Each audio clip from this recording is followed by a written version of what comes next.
Good morning, Ultra developers. Today we're coming in hot on the heels of the release of Ultra Engine 0.9.7.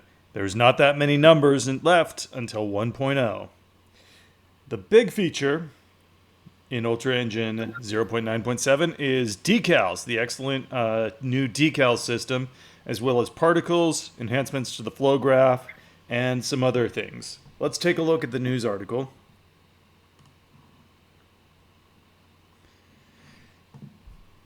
So we have decals integrated with the clustered forward plus renderer. They're actually rendered the same way as a light. And because it's a forward plus renderer, decals actually work perfectly with transparency. They blend seamlessly with color, normal, metallic roughness, emission, and they can be used in a variety of ways. So for like graffiti, you probably don't have a normal map for that. You just are modifying the color. But you can also paste like details like this right on top of another surface, and it'll override the normals and the metallic roughness if it has those layers in the material. So they're really, really flexible, really, really cool in the new renderer. We also have particles, which I know a lot of people have been waiting for. The particle system is in. It's got almost all the features that we need for 1.0. We also have new material and entity properties. You can use this.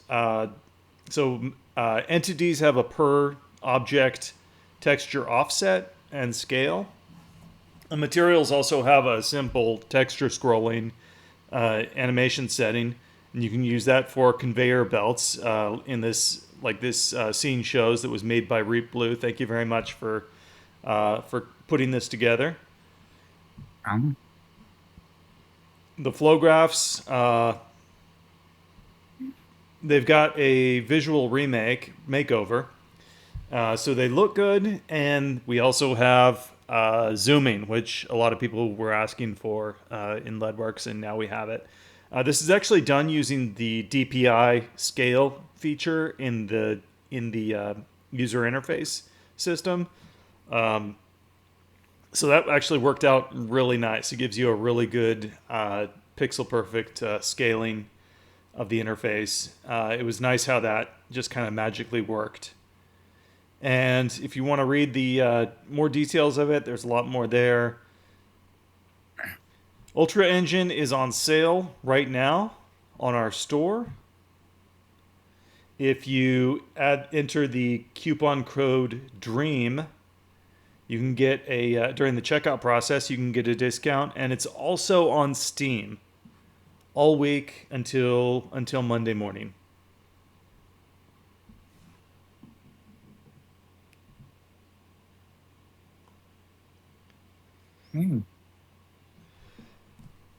In a week or two, we've got the LEDWorks Games Bundle coming up, and this is going to be a Steam bundle that includes LEDWorks plus 4 indie games. So if you already have LEDWorks, then you can subtract the cost of that from the rest of these games, and then add in an additional 25% discount.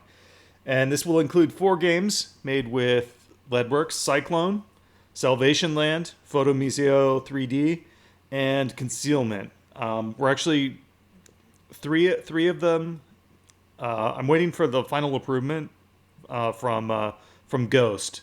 I talked to him, and he just hasn't done the final. There's like some back and forth when you set these up. This is the first time we're ever doing this. But once he approves the package, then it'll be ready to release. And there'll be a sale of LEDWorks, I think, in not Monday, but I think the next Monday, after this coming Monday. I think LEDWorks will go on sale, so you can expect a period of high visibility during that week for these games. We've never done this before. It's something totally new, but all of these games are going to appear right on the LEDWorks Steam page.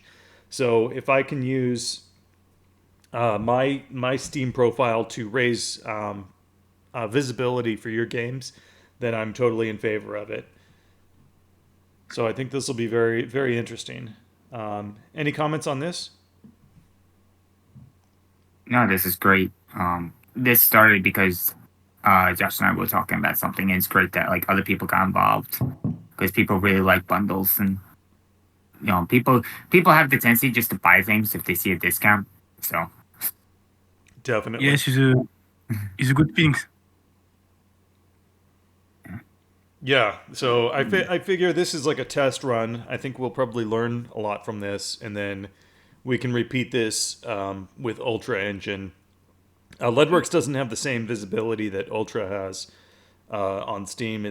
But it still does make sales, and there are a lot of existing users. Any comments on 097? it seems to be working pretty well. I mean,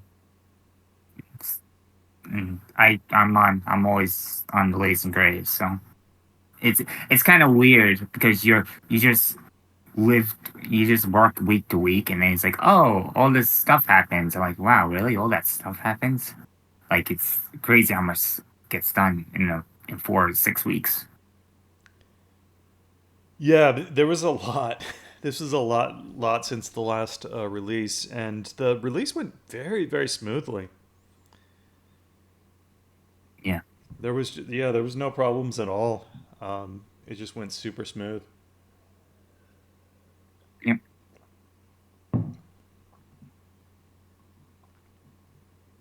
Okay, a couple of things from the forum. Coolx came up with a custom editor theme. It's he calls it a light theme, but it's still using white text, so I'd call it a lighter dark It, theme. remi- it reminds me of UDK. Mm. Yeah, to me it looks like 3D Studio Max. Yeah. Now, on top of this, do you think you're gonna add the abilities for other people just to load in the scripts instead of overriding the default script The color in the theme? future? Yeah. Yeah, it's just some of the widgets have colors that get customized during runtime. So like the color selector widget, for example. Yeah, I ran into that with my thing because I was using purple as my like accent color, and some things were blue, and I was like, oh, and so I just made my theme blue, and it looks really really nice. Well, that's probably a mistake. I saw that like in your screenshot, the tree view was still using blue. I don't think it should be Yeah, doing that. I think and I can also change that. and also you have folder icons that are blue. Maybe you can make them white and then multiply the color based on the menu color. Yeah, so there's two things. One is that dynamically changing the color of all the widgets is Hmm. can cause some problems because some of them are kind of customized. The color selector widget is one obvious one because that uses a color based on the value. But Right. there's also the issue of like the icons aren't going to work exactly perfectly. Like they're not going to look right in some situations, and it's so like sometimes you have icons that are just colored, and like these will look good no matter what the background is, and then you Hmm. have these very light gray ones that are almost white. And Hmm. if you have a light background, then that has to be changed to a dark color. Right. And then, yeah, so you have, and there's probably like some little adjust. I try to keep everything very standard, but there's probably some places where there's little adjustments of color. Mhm. So it's not quite as simple. I would like to get there. I mean, I implemented custom color themes because I want to support that in the future. Right. But I think it's best left as like an experimental thing that people can opt into if they want until we figure out everything because we'll probably need like custom icon sets as well in order to make that really work. Well, luckily all the icons are SVG, and if you have like Infinity Designer or you have Inkscape or you have Illustrator, you can just go in and just change the colors. It's not that hard. If it's white, let's say, but it's also Yeah. an SVG format, so it might be a little tricky if it's like gradient because it splits.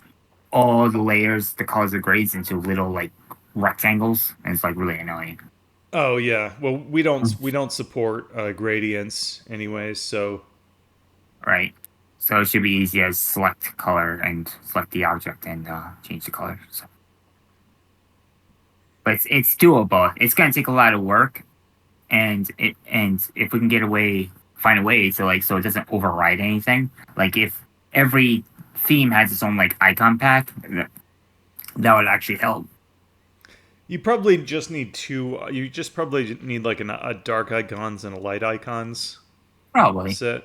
But some colors, well, there might be people who might be like very fixated on like what certain colors should be, or maybe they want like a complete monochromatic theme where there's no colors at all, or something.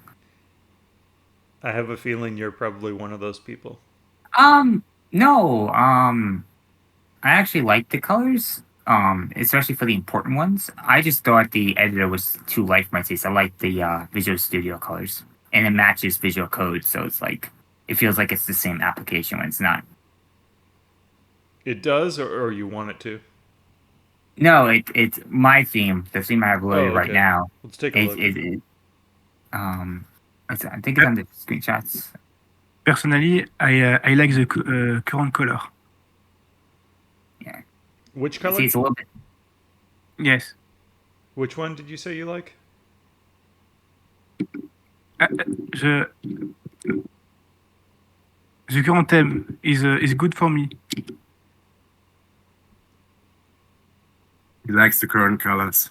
Oh, okay. Yeah, the current colors are good. I was just I had this theme lying around, and I was like, oh, I want to see how my theme looked. All right. So it looks like you made the background a little bit. You made it a little bit darker. Yeah, and then I added more. I think I added more contrast to the bevels. I think I don't know. I did this like a year ago, so I don't really remember. Okay. Actually, it looks like the sunken color and the background color are the same. Is that right? Yeah, I just went to Visual Studio, and that color samples a lot of things. Oh, okay. Yeah, it's actually like it's pretty tricky to get gray right because I wanted like some contrast between like the background and the sunken area. Right, but And Visual but Studio if you go doesn't too do that. dark, if you go too dark with this background here, then what happens is the bright areas start. There's too much contrast there, and it starts like the bright stuff gets like blinding bright because right next to it is too dark. So it's a balancing act. But yeah, if we can improve the customization options in the future, I'm all in favor of that. I have some ideas for like different themes I would like to make. Yeah, I could If you probably talk do about better. customizations, I think I read it yesterday or like 2 days ago. It would be nice if you can install the extensions within the editor, like in the menu, that you can also activate and deactivate them, like it is in Blender. Because I had to search before I can install it. So I think if you make this more accessible, it will be a benefit for everyone. Yeah, and we have a system for that actually. Let's see. The download system for Envision PowerBoard. That's yours. I don't think the web interface looks great, but this does have a web API, and so we can hook into this system just like we do with Ambient CG, and we can use this to download assets straight from our website that people upload through this web interface. We can use this for custom extensions. In fact, we have a section for it. Okay, yeah. And we can use that so that you can browse that and then install it from here and have it show up in the editor. Having the ability to enable or disable an extension would also be nice. It requires more code because you have to. I mean, each extension has to add or remove its menu. So it makes the programming for those a little bit more complicated. I do like the idea. So yeah, I mean, I basically agree with you, and I'm just explaining to you like, there is a plan to do that basically. You think the way to more than I am. For me, it was just making button, and then you can browse the script and can add it from the file system, and the engine is copying it into the right directory. Let's see. So yeah, we could have like a thing here where it's just like install extension. We could do it that way too. Yeah, we could do that. Or you make a menu page in the options, like a new tab. And then Yeah, you that would can, have to be a different. Yeah, it would either have to be another tab or, yeah, because it wouldn't work, and it would need to be another tab or another window, like and then you extension can. manager. You also could list them then in a list box and make 2 buttons or 3. Just add new, remove, yeah, and then if you press the remove button, the selected list gets removed or replaced in the inactive folder. So you don't need to make it that complicated. Yeah, yeah, I think those are good ideas. Because right now you have to copy the Lua file by hand into the program folder. Yeah, and then you have to go to UAC, and it's really annoying. Well, that's kind of good because we don't want to just start running scripts out of a folder that doesn't require some security step to Right. copy files into, because that's a massive security hole. Yeah, it's just annoying. Good ideas all around. I replaced the default sky with just a Yeah. solid gradient, which I feel I think it's There's a- less distracting. Yeah, I was looking at it in the start map, and I changed the color that you said that you posted in chat, and I also added added the fog in, just like a light fog. I didn't push it yet, um, but I added I changed the light color, and then I added a light fog to it. I'll push it later, but Yeah, I was getting kind of frustrated with skyboxes because a lot of them had a lot of gray. It was hard to find one that was like solid blue, and so I well, wasn't also really getting the blue as strong of a yeah, blue reflection as I wanted. yeah, and also like half of it will be a nice blue sky, and then half of it will be black, and then your reflections will look all gross. Yeah, it really does have a big impact on the appearance of the materials. Yeah, but it looks like a modern game engine skybox, which is great, especially with the fog I added. So I will Cool. push that later today. So how did you make it? Did you use any special program, or you just went to like Paint or GIMP or whatever? No, And what I did is I took I uploaded the first file. Let's see. I right there. uploaded it here, Uh-huh. and what I did is I started with this image, and then I just like selected like a few pixels out of the image, Mhm. and I blurred them, and then I stretched it out to that size. And then this is the first thing. And then what I did is I also selected right here Mhm. and cut that out, and then I compressed it vertically a little bit, and I pasted it as a separate layer with additive blending, and I uploaded the Paint Shop Pro file here, Right. which you can do. And what that did is it made the horizon a little bit more focused. Right. I would like it to be even sharper than it is now, but Well, I'm the pretty fog happy kind with of the blends results. blends that in, but fog will do that. So Yeah. And I also, in this scene, I thought this was a really nice example of environment probes in action. yeah. This is what it looks like without the probe. And then I just put one environment probe right down there, and this is the only spot so far in the map where it's needed. Yeah, and that was just put there so I can test crouching. Yeah, but it looks so good. Looks so good. Different heights have good colors. Copy TRM. Yep. Get to your presentation, and then we'll continue talking about. All right. What we need to do. Bayo 6 added his camera movement and his camera path movement component. So you can download that if you need to make your camera move through the level along like a spline type path. I haven't tried it yet, but his results look very nice. So this is great for cutscenes, or if you want to film like a video. Yeah, that looks really good. He also brought up a bug regarding this, and it's a bug I faced where if a component is a child of another entity, and you put that into the flow graph editor, you might load up your map one day and find out that that entity is gone. He posted a bug report, and this is a good. Cool.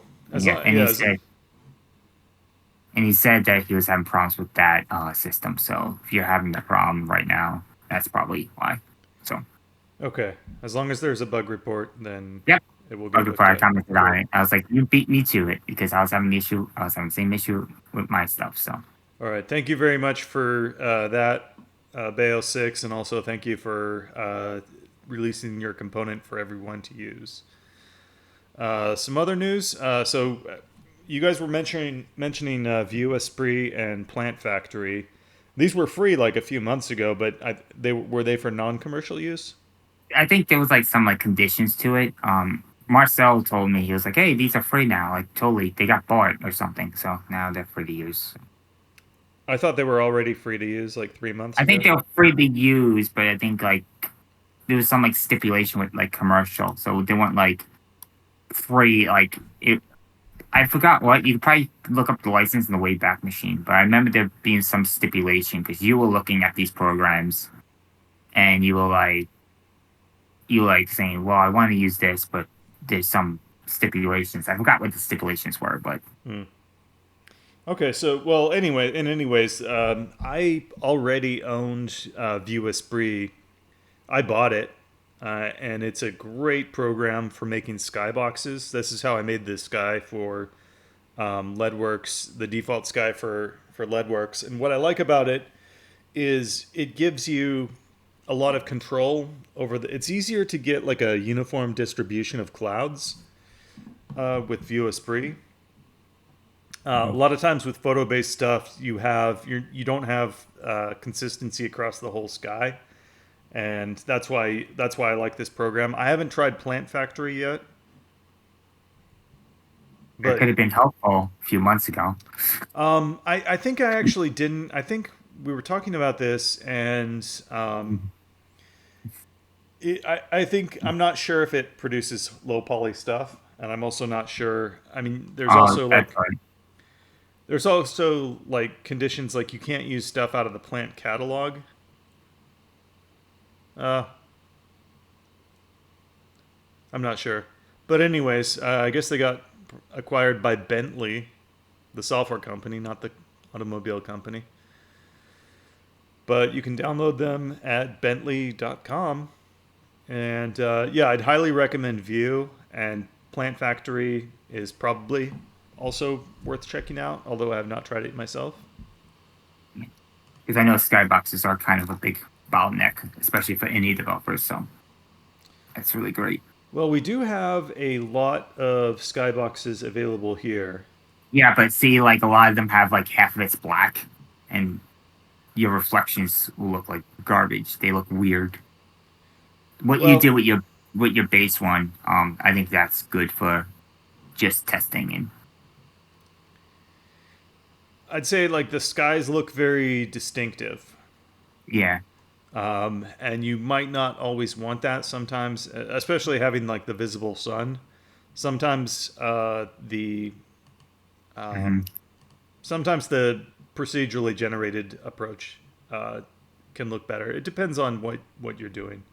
Well, So I think- again, if there's a sun and it's like the wrong way, there's no way in the editor to like flip it. You know what I mean? Right. So if you only have the texture, you kind of like SOL at that point. I also think that procedural skyboxes are more common these days. Okay. Well, yeah, this is you can download. Everyone can download the program and try it and see what you get out of it. And you should be able to save these as a panorama and then run them through the same filtering process that we use for photo-based stuff. So I definitely recommend it.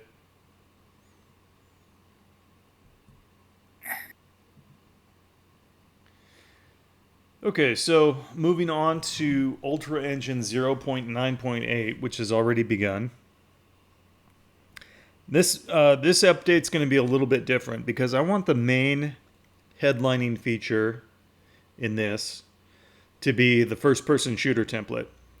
I want to include the finished game packaging system, which we started and we made a lot of progress with it, but we also found out, okay, there's some complications. We need to step back and revise this, which is that very often, things turn out to be harder than you thought they would be, but that also means that you're learning things that you didn't know. So it's all good. And I think 098, I think at that point it will be time to make a public demo, like a time limited trial. I think it's time. By the way, if you're watching this on YouTube, now's the perfect time to hit the like button. And more importantly, if you purchased through Steam, you guys have been leaving a lot of reviews. 94% positive rating. And I really appreciate your reviews. It really helps the engine because what's going to happen is in a few months, I'm going to go back to Valve and I'm going to say, look, I've got this technology. It's going to improve your VR ecosystem. And I would like to do a special sale. Can you give me some increased coverage? And in the future, I would like to, if we can increase the visibility of the store page here, I would like to use that to help give your games improved visibility because they will show up right down here under a bundle. And so that way we all win. So the Steam reviews are really wonderful. Really appreciate them. If you've not done yours yet, then feel free if you would like to because they really, really help.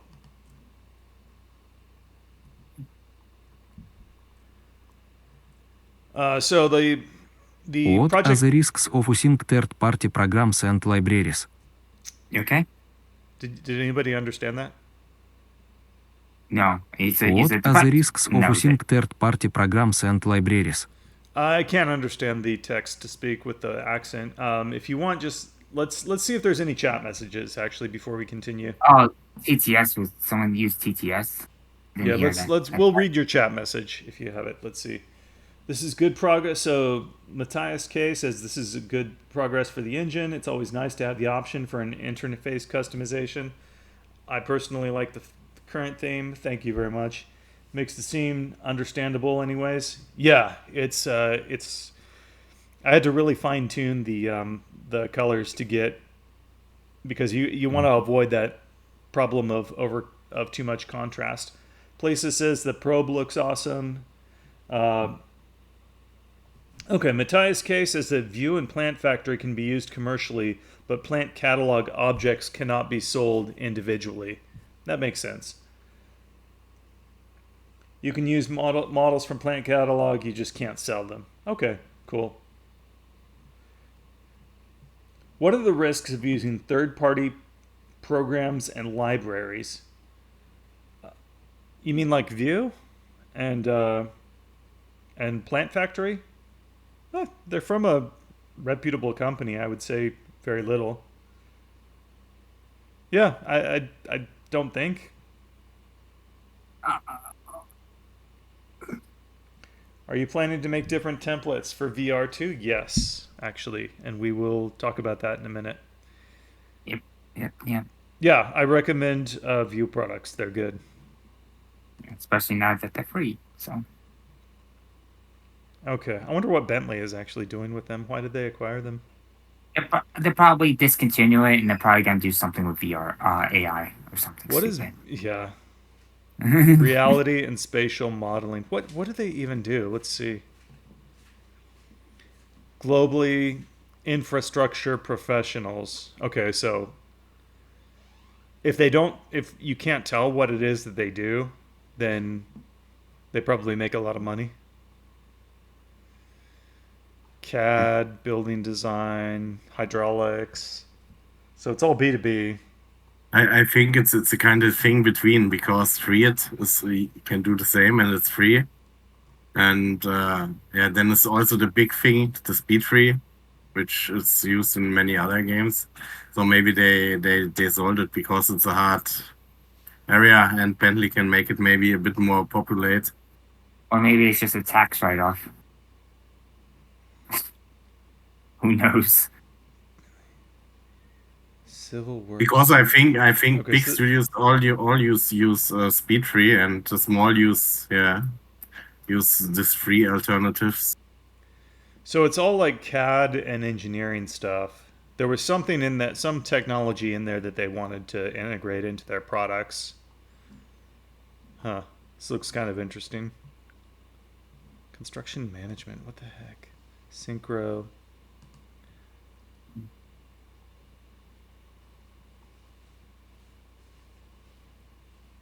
Like I said, they look like they make a lot of money, but they can't really say what they do.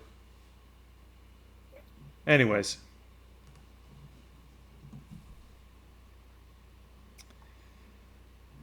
Let's take a look at the revise. The project manager has already been revised. I also want to caution you guys, if the template system, it changed pretty dramatically. And so you might want to stay off 09.8 right now. You might want to stay on the stable branch. I know like 70% of people were on the beta branch, but 097 is good, and it has a lot of features, and it's very stable. You might want to stick with that if you have an existing project and you're risk averse, because the template system changed completely. So now the way it works is you select your language, and then you select the template. And I actually figured out the template is actually the same for both languages, because the template itself doesn't include any code files. It just includes like the scene and some 3D models, and that's it. So that was kind of interesting. Of course, we can probably add, if we need to add some custom components for a new game template, we can just add the C++ and Lua files into the game template folder. And just copy what matches the extension. Yeah.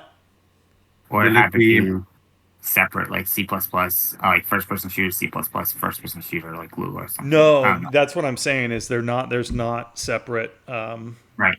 Yeah. So what I want to do for my stuff is I want to have all the components in the core, the base project, and then Right. I want my game templates to just be a scene and some 3D models showing using the same components. Well, what about components specialized in first-person, like shooter, or specialized in virtual reality, or like very like you're not going to use this component if you're making like a first-person shooter, or whatever.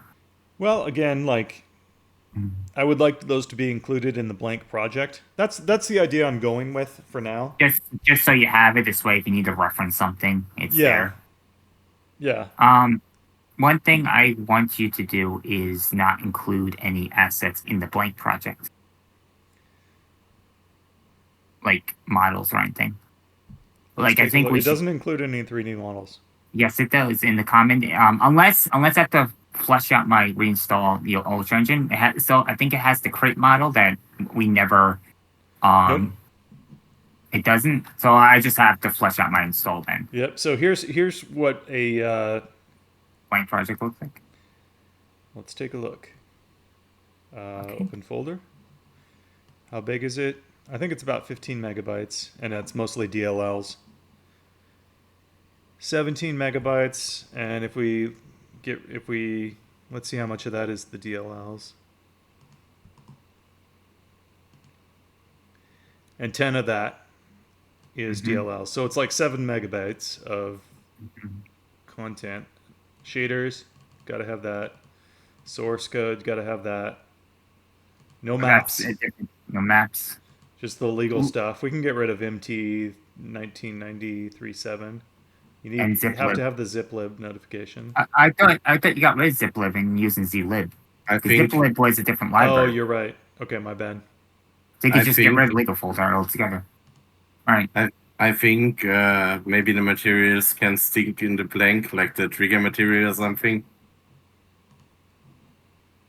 I'm not sure, but having some materials in a blank thing which you need to create a trigger or something, might make sense.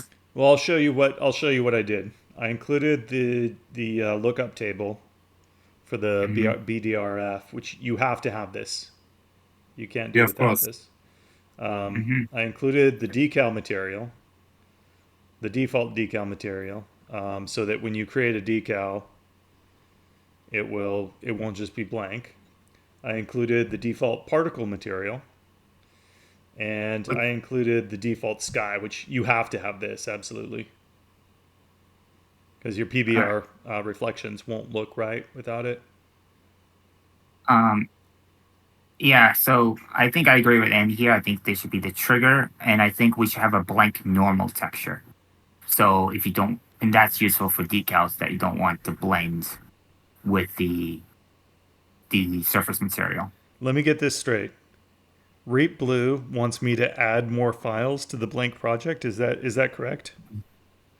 Can we get that? Can we just get that for the record? Well, it's just a good idea. I mean, You are requesting additional files to be added to the blank project, though, correct? yes, but very minor.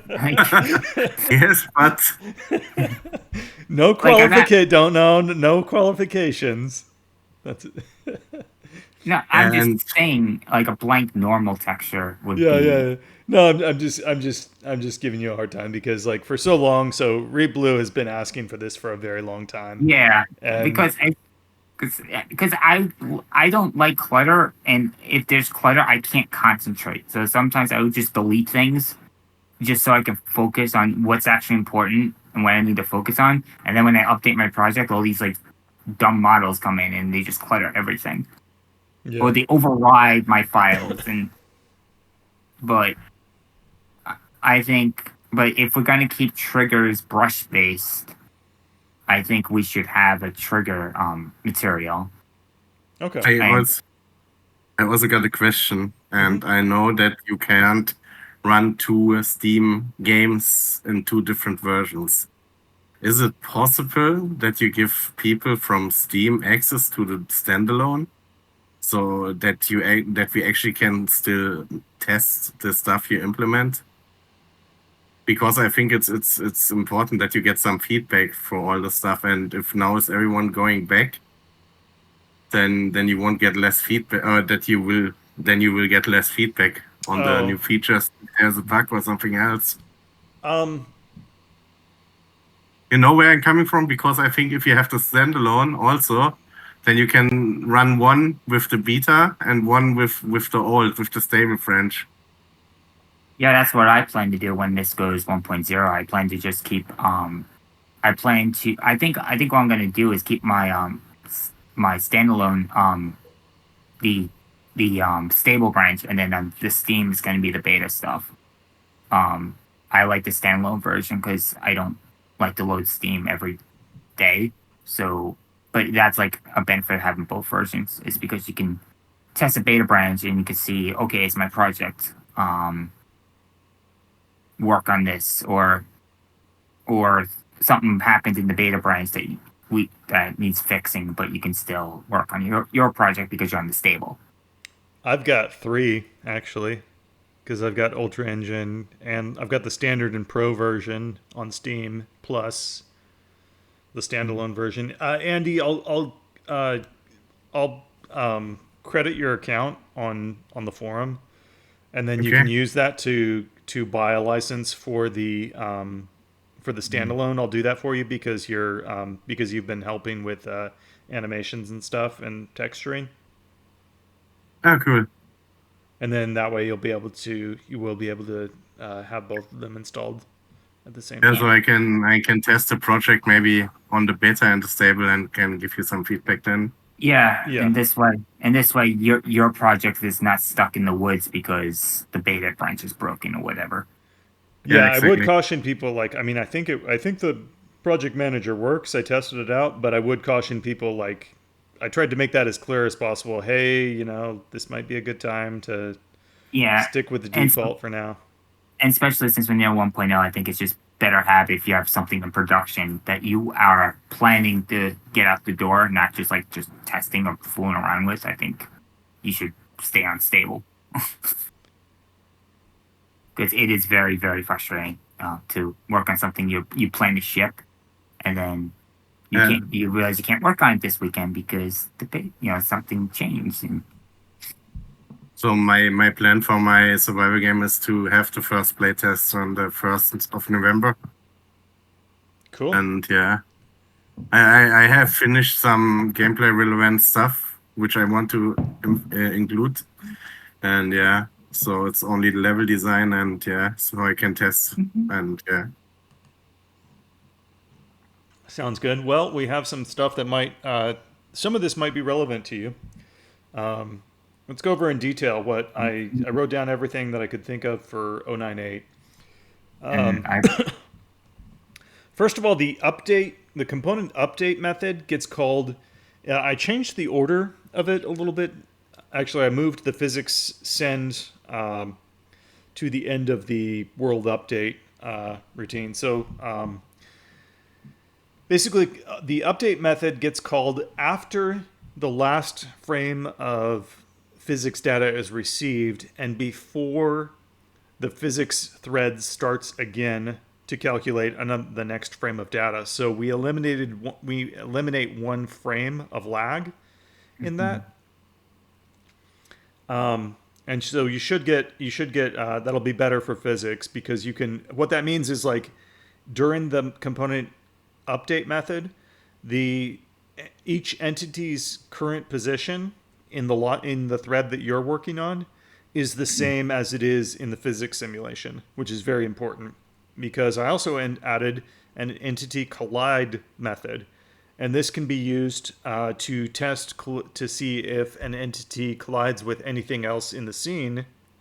It can be done just with static collision, or it can be done with swept collision, which is something that we did for the physics for grabbing an object.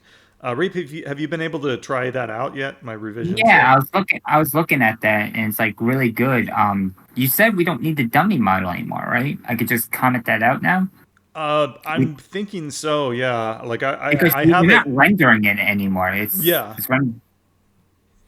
So maybe I'm just gonna on it disable. I'm just gonna make it render and see like the like if I see any changes. I'm just gonna comment that out, like because that just makes things easier, especially when we get to triggers and if you put a barrel on something, that would actually this way what you see is what you get kind of thing. So. Yeah, I'm thinking it's simpler, so I think it'll be better. Yeah, the pickup code. There's some things I have to still work on. With the pickup stuff and interaction system, it's really complicated. But the idea is that no one ever has to do this again. So, but it should be really, really good. So. Okay, we can get into it in more detail in a couple minutes here. Yeah. The project template system was revised, so those three things were already done. the game packaging system. So I made a version. Well, Andy and I did some testing, and we found that with his project, it was taking the packaging system 14 seconds to scan the project. So that's Lua code that is executing on the main thread. So it's blocking the application event system. If it was 2 or 3 seconds, I'd be okay with it, but 14 seconds is too long. So that means we need to put somehow we need to put the entire scanning system on another thread or in another process. We can't run Lua on another thread, so probably running a copy of the editor with a script, telling it to execute a script is probably going to be the best way to go about this. We also want to add optional per entity FOV. I don't think we have to define an entire projection matrix. I think we can just put the FOV value in and then just calculate the projection matrix, probably. And that'll be easier for everyone involved because they could just say, look, this entity always looks the same no matter what font it is. So, well, yeah, that, and also it's just a lot less data. It's just one floating value. Everyone wins at that point. Yeah, you could do that with a half float, actually. I want to restructure the extra entity info. I did not want to make any changes to the shaders this week because right now 097 and 098 are in sync with their shaders. I did not want to drop any. There's no reason to do that for a couple of weeks. If we can get to it, we might do that GUI camera restructuring that we were talking about, where we can improve basically improve the way that 3D GUI can be set up. Yeah, we're gonna need that for the HUD, for crosshairs and ammo counts and all that. So, well, do we know what we want the HUD to look like? I can direct for now. I just haven't been really focusing on it because I didn't know what the camera system was going to look like. But I can go to like a designer and just lay shapes out and fonts out and such. And are we going to render Are we going to render an image, like a 2D image of each gun? We could, if we have the assets, we could. But We've got the assets. Well, I mean, like the icons, like say, oh, you're like this is the shape of the like pistol, and then it shows like a little pistol, like in Left 4 Dead, it shows like an icon of the gun you have, right? Can we just do a render of it? We could, I mean, and then turn it into like a monochrome thing with alpha. I linked something about game UIs. Yeah. What's that? We use this. Sometimes it's a game UI database, so you have a collection from screenshots from different games where you can see UI and how they have done it. I'm just more worried. Database. I'm just more worried about the crosshair because that's going to be integrated with the weapon component, and then we have to figure like the weapon itself is going to draw the crosshair, and then the holster is going to do the ammunition and all that. Oh, cool. So it looks like this. Yeah, I think this would be great. Just be like, hey, can you make it look like this? Like this way, because it's like, hey, instead of being like, oh, did you play this game? Like, no. You can be like, oh, here's screenshots of like the HUD. Like, can you make it look like this? Or it's really cool project. So it's just for getting ideas for just references, and you can see how other UIs look like, and Well, when it comes to UI, I think we should be very simplistic. Because I think we should make something that people can build off of. As a general rule, I would agree. But at this point, I have absolutely no preconception of what it should look like.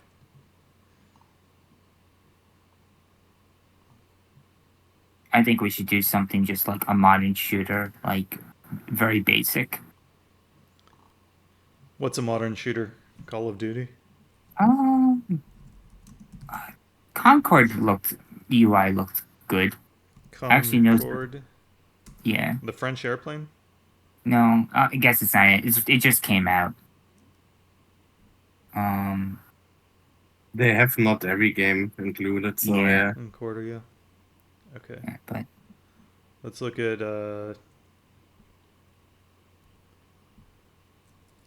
Call of Duty. I haven't played Call of Duty since the very first one. Call of Duty Black Ops 4. it's been since I think I played the original Modern Warfare and the original Modern Warfare 2 in the Xbox 360 days. This looks like Counter-Strike Global Offensive. Or or CS2. We can look at that too.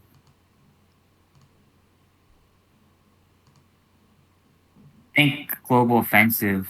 I guess it's Counter-Strike 2 now. Strike 2. You write it with separated, I think. Let's just do Counter-Strike. Did I type And we'll that? get, Do I like- spell that? Do I know how to spell Counter-Strike? It's one word. It's two words, but sometimes it has a dash. All right. Oh, we can look at this later. Yeah. Okay, so in detail, what I tried to write down like everything I could think of for the first-person shooter template. The gun holster, which I think that's what I'll focus on this weekend, unless you need help with something else. The weapon pickups, ammo pickups. We have ammo. We can just pull that out of the model. We have the weapon. We can just save a copy of it. That's a little bit different. Okay, so shooting attack with weapon, melee attack with the weapon. I think we want to use a knife instead of an axe for the default. Especially since we're like ditching the like scenario scene. I think and that knife like will be. I mean, we want to do both because I want to support every single model we have and make that a DLC, and then and give since we have the ability to save those into usable FBX and GLTF files, I want to give that back to the author as a just to thank him, and then maybe he can sell it in additional places because it'll be working. I think I don't know. We'll figure that out later. We need bullets and tracers, like some kind of projectile system. That's easy.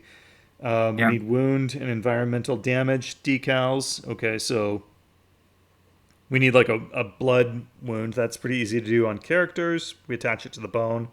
And then environment damage. We probably want to use a different decal depending on the type of material it is. We could do that by like we could check if the material name includes the word wood, metal, concrete, etc. That's one way to do it. Well, also you implement an extras property in the material, and we could just define it there too. Yeah, but then we have to open up a bunch of JSON files. Or you can just add a extras like list menu that Annie wants, and you can it would just be like adding a shader. It would just be a key value system where you just hit a little plus button and you just type in the key and the value. Well, then people are going to want it to get more sophisticated than that. So I was also thinking we could also use tags. We could have like how entities have the tag system. Yeah, we could add tags to the that was an asset idea. class. Yeah, that was an idea. I think I said like years ago. It's like materials should have tags. This way you can be like, and then maybe we can, and then like maybe later you can like search, the materials by those tags. Let's say you want like everything that goes into like a factory. Let's say. And then you're not going to get grass, you're not going to get rocks, you're going to get like bricks, you're going to get like concrete floors, you're going to get conveyor belts.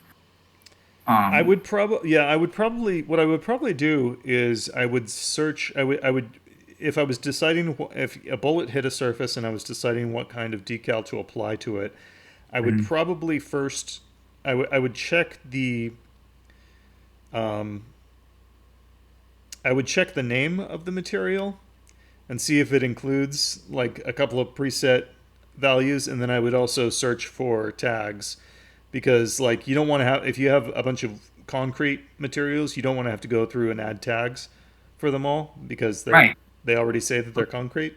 But there's also different types of wood and different types of concrete. No, there's not. There's just one. Well, if you shoot plywood, it's gonna look different when you shoot like a tree. There's just one. Yeah, I don't know. Maybe like the tags have like the primary, are like the primary control, and then if no tag is found, then No, you fall I back think on the name. I think the tags would be beneficial for. You can use it for decals, and then you can use it for like organizing your And materials sound as too. well. And sounds and all that. Yeah, so maybe tags are the best way to implement that instead of the extras. Yeah, we want. So we also want blood spatters, and Drake Black posted.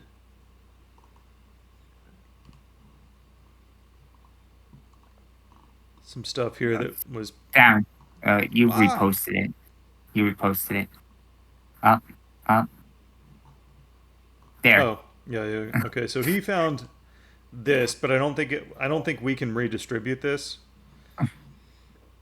And these are just, it looks like they're just textures. Mm-hmm.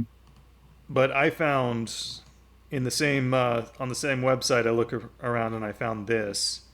Mm-hmm. And I really, really like it. Bloodhit stock footage is incredibly important to any gunfight, but many elements are not optimized for professional use. With the Bloodhits collection, all that's about to change. So they show, let's see. Body To make sure cam, I the think that are the projected ultra diagonally on realistic game. screen. Third, we have Just a 10 minute. explode on screen. Then, 8 diagonal Bloodhits that are projected diagonally on screen. Third, we have 10 side Bloodhits that travel sideways across the frame. And finally, 4 upward Bloodhits that explode upwards. The amount of blood varies from clip to clip, and every Bloodhit is unique in its shape, so finding one that is perfect for your scene should be no problem.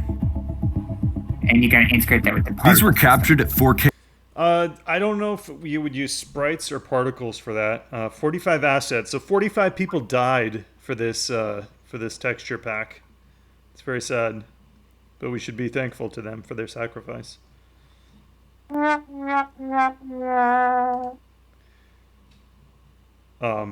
Yeah, I do like the. I think the animated stuff looks like the splatters. I think that looks like way better than just having a bunch of particles, because then you have like it's kind of like stringy. Yeah. So that's just something to keep an eye out for. I don't know where we can find something, and ours has to be free, and we have to be able to redistribute it to. We also might want to maybe something we should think about in the future is a decal pack DLC, because A what? a decal pack DLC for like grime and stains and just things that like people would just normally want or need, because grime Yeah, and for stains. sure. I actually think that would be like that would probably be like one of the top sellers. So if anybody wants to make something like that, I will you can set up the DLC, and then I'll create the page. I'll create the DLC and for Ultra, and then I will hand ownership of that DLC over to you, and you'll get paid 70% directly by Valve. I won't get anything from it, and it will show up on the Ultra Engine Steam store page. But I'm happy just because if it's a way that I can get content into Ultra developers' hands, then I will be happy.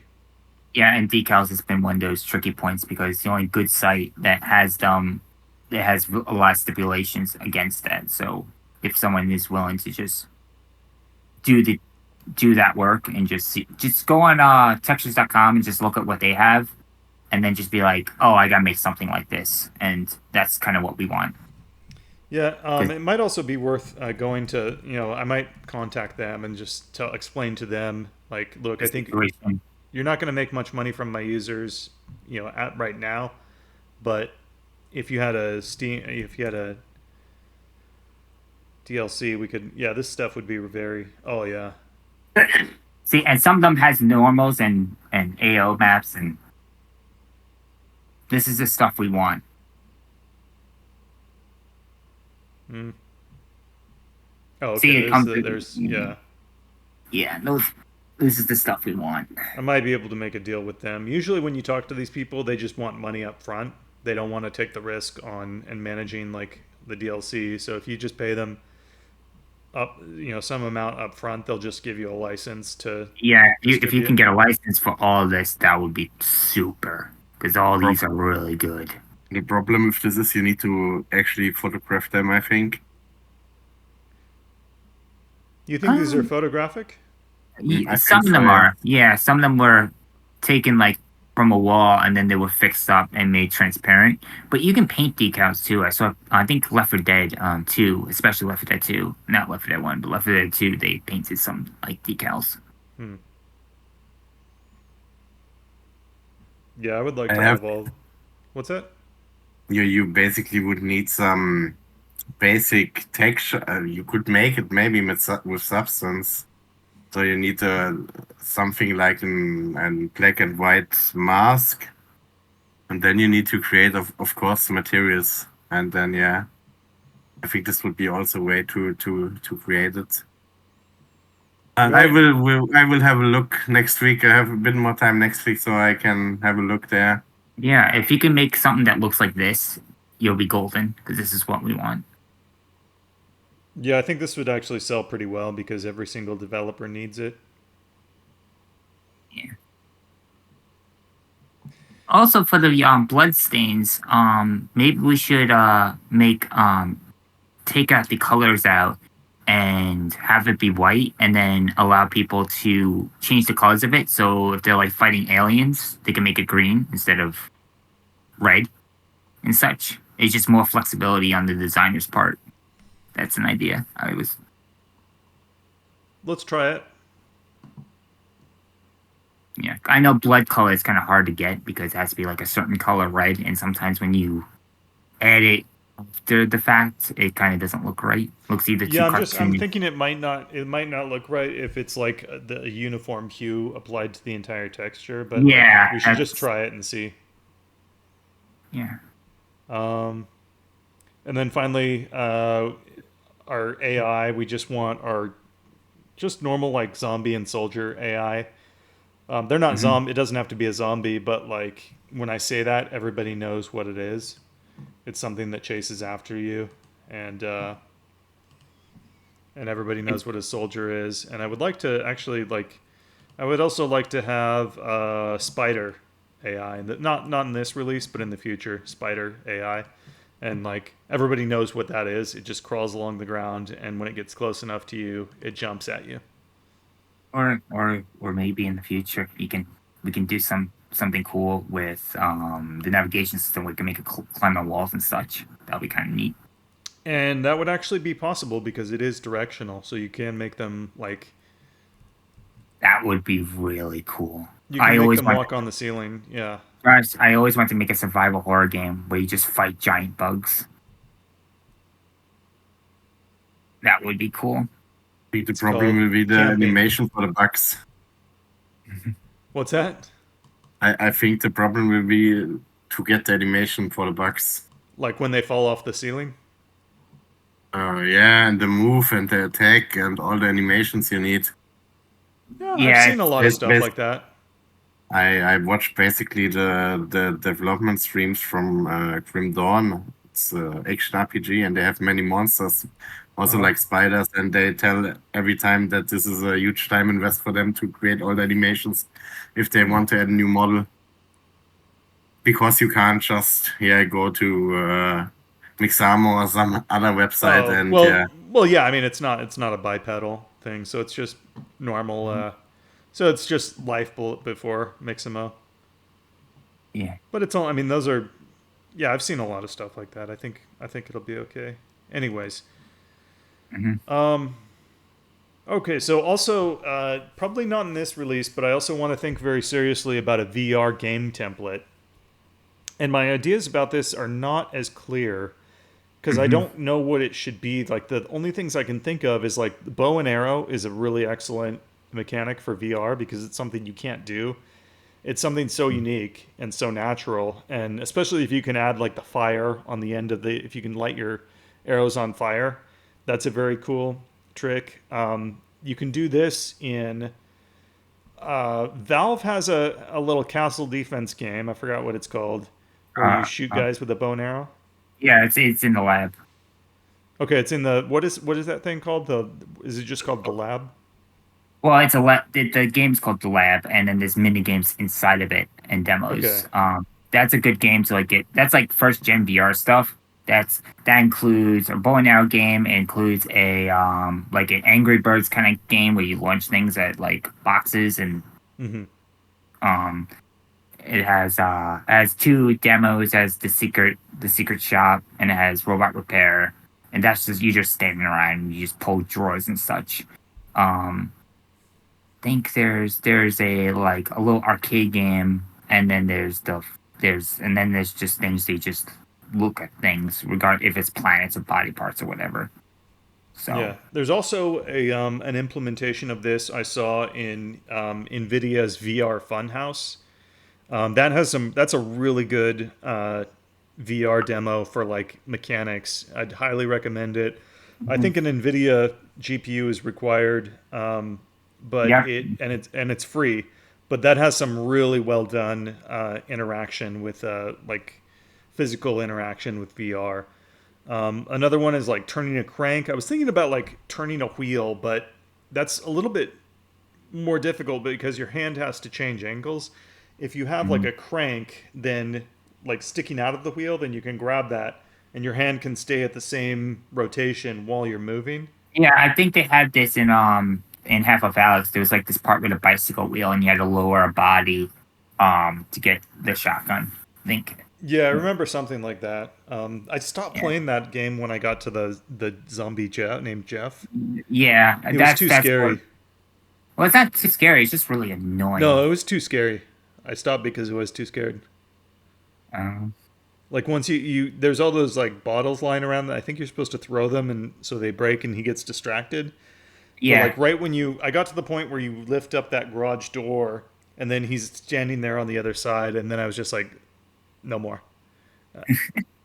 Another question would be, can we have something like or something like a new function for the components, like it was in LEDWorks before, the post render function, where you just can render a text on the screen? That's part of the UI in camera. We can sit. If not, It's more difficult because all the rendering is done on a separate thread. So, first of all, Lua would not be able to run at all on the rendering thread, and you wouldn't want it to anyways because it would be horribly slow. And then also there is an API. There's an entirely like the physics system and the rendering system and other stuff have their own hidden APIs, but those are prone to change. They might change at any time. We could, yeah. We really don't do the immediate drawing approach because having persistent objects is so much faster than creating like new objects every single frame from scratch, which is basically what it does if you say like draw a rectangle. Let's make that part of the discussion of like revising the 2D, the GUI, the 3D GUI system, because that's like that and sprites kind of go together. I think we still want to use persistent objects, but we might want to be able to like attach a user interface or a sprite to the camera and just have it appear automatically. Mm-hmm. Is that a good answer? This could be useful, yes. Okay. Mm-hmm. Yeah, I think that's.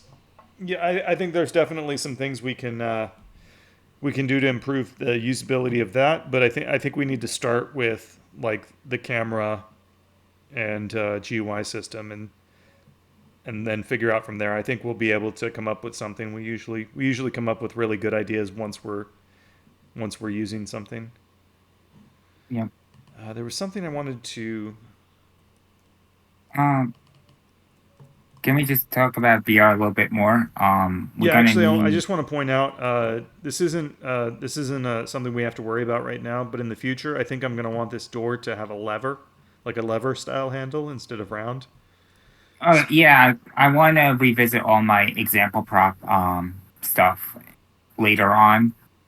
Yeah, just because I want to be able to grab onto it in VR, which it's a lot easier to grab a lever in VR, and I also want to be able to do that in first-person view, like how Frictional Games does. Don't tell me you doors. wanted to do the Half-Life Alyx thing where you pull the lever and it turns and the door unlatches and then it moves, right? Well, I want to do that in VR and also in first-person, like not for our first-person shooter example, but for like a more detailed physics example with like how Frictional Games, like the Amnesia games work. Yeah. But it's not something to worry about right now. Yeah, I have to look into that in the future. But, I listed it here. Opening a door with the handle would be very cool in VR. Yeah, definitely. Yeah, so my idea is we need teleportation, locomotion. Oh, yeah, for sure. Movement. I want that integrated into the navigation system, so you can't go where a AI cannot go, if that makes sense. Yeah. So there's two types of locomotion. Basically, there's teleportation and then there's the smooth movement, which makes me sick, but some people really like it. We also need a seated mode, so it just changes like the height. Not like first gen VR where it was like a different mode. It just changes the height. If you play Half-Life 2 VR, that will make you sick. Don't play. Oh yeah, the boat. Oh, that was horrible. Yeah, dude, I got sick. I couldn't do anything for like 2 days. Like I don't get sick that easy, and that made me sick. Yeah. Finger. We also want more detail with the finger controls. Yes, we want the hands. We want hands to react to the index controller. We want a squishy ball with the bow and arrow. We want a squishy ball, so we can. So it's just an example of like how to get that information from the controller and apply that to the model. Moon dust is another good example you should look at for because that just goes over everything with the index controller. Yeah, so VR Funhouse, the lab. What is it called? Moon Dust. Moon Dust? That's Valve's thing, right? Yeah, that's what I linked you before. That's the repo where everything has a BSD. I know. I've played it. Oh yeah, we also have a bunch of content from there too. Yeah, we can use because it's a BSD license. You just can't use anything under Assets Portal because that's proprietary. Okay. The lab. Nah. Any other ideas for VR mechanics?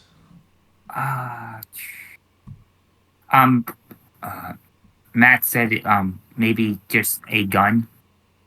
Just a simple gun. Something. Yeah, for sure. Let's see. Button to switch to VR in the interface would be nice. You mean, Matthias, do you mean in the editor to switch to VR?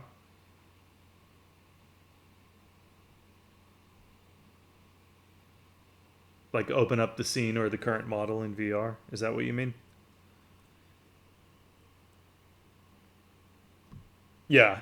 So if you had a button up here that just like put you in VR and probably started like at the position where the 3D viewport is, that would be very cool.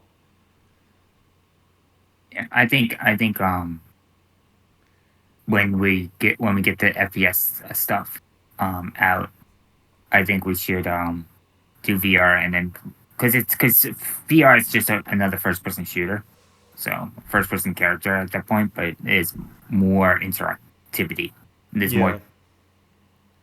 But we would have our doors and our platforms and all the things to make a FPS game already, and we'll just extend on that. So I think it's okay for the door to have a knob for the next release, but when we go to VR, I think we have to start thinking about we can just add the lever and think about how that reacts in VR and such. Yeah, agreed. Okay, time for a short break, and then we'll continue. Yep, I have a lot of things to have to go over. So.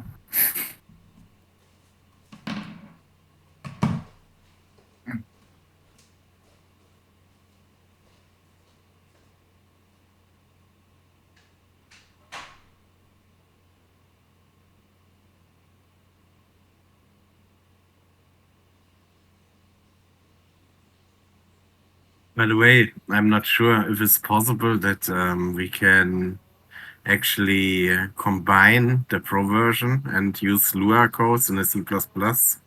Yes, you can. I did that. Josh uploaded his the source code for the Lua project on the forum. Okay. I was asking about that. You just combine you just run all the Lua components stuff. You just run all those scripts, and then you also do your register components for C++. Okay. And you can change where those scripts are. The only tricky part is that if you want, you have to change where the modules are located and where for the debugger to actually work. I figured out a hack to do that. So if you want like all your Lua stuff to be in scripts and all your C++ to be in source, you can do that. The only caveat is that you can't. The editor will look for components only in the source/components folder. And that's something Josh has to change, and that's something I would like to have be able to change. I want to be able to say, hey, editor, look for my components in this folder and this folder, and be able to change that. But right now, I think it's just trying to keep everything simplistic.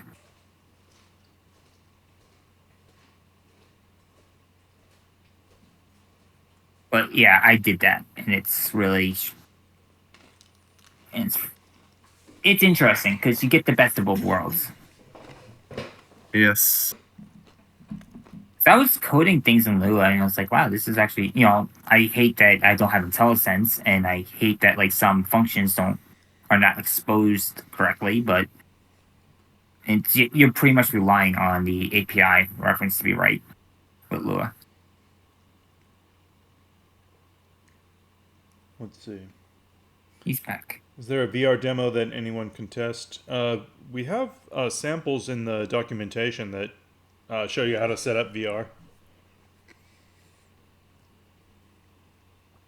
It's kind of limited because there's no teleportation or whatnot. So right, that's where the VR. That's where having a template for that would be very good. Okay, so good stuff, guys. I will upload the PowerPoint today when the video goes up. That'll be available on our website in the section. Let's see. Yeah, I didn't know you uploaded here. What's that? I didn't know you upload the PowerPoint presentations. I usually do, unless they're just something that's really short. Before you start going further with the project manager, I think I found the bug with the particles. Okay. For some reason, it looks different in the editor, and in the game it looks also different. I can show it to you if you want. Yeah, please. Before you go deeper into the new stuff, I think it's better I told you this. Wait, I share this, but I turn off the music for YouTube.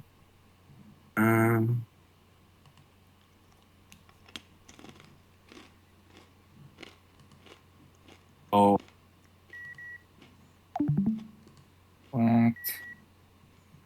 The particles into this barrel, and here it looks great, yes. Mm-hmm. But if I run now the file, it looks completely different.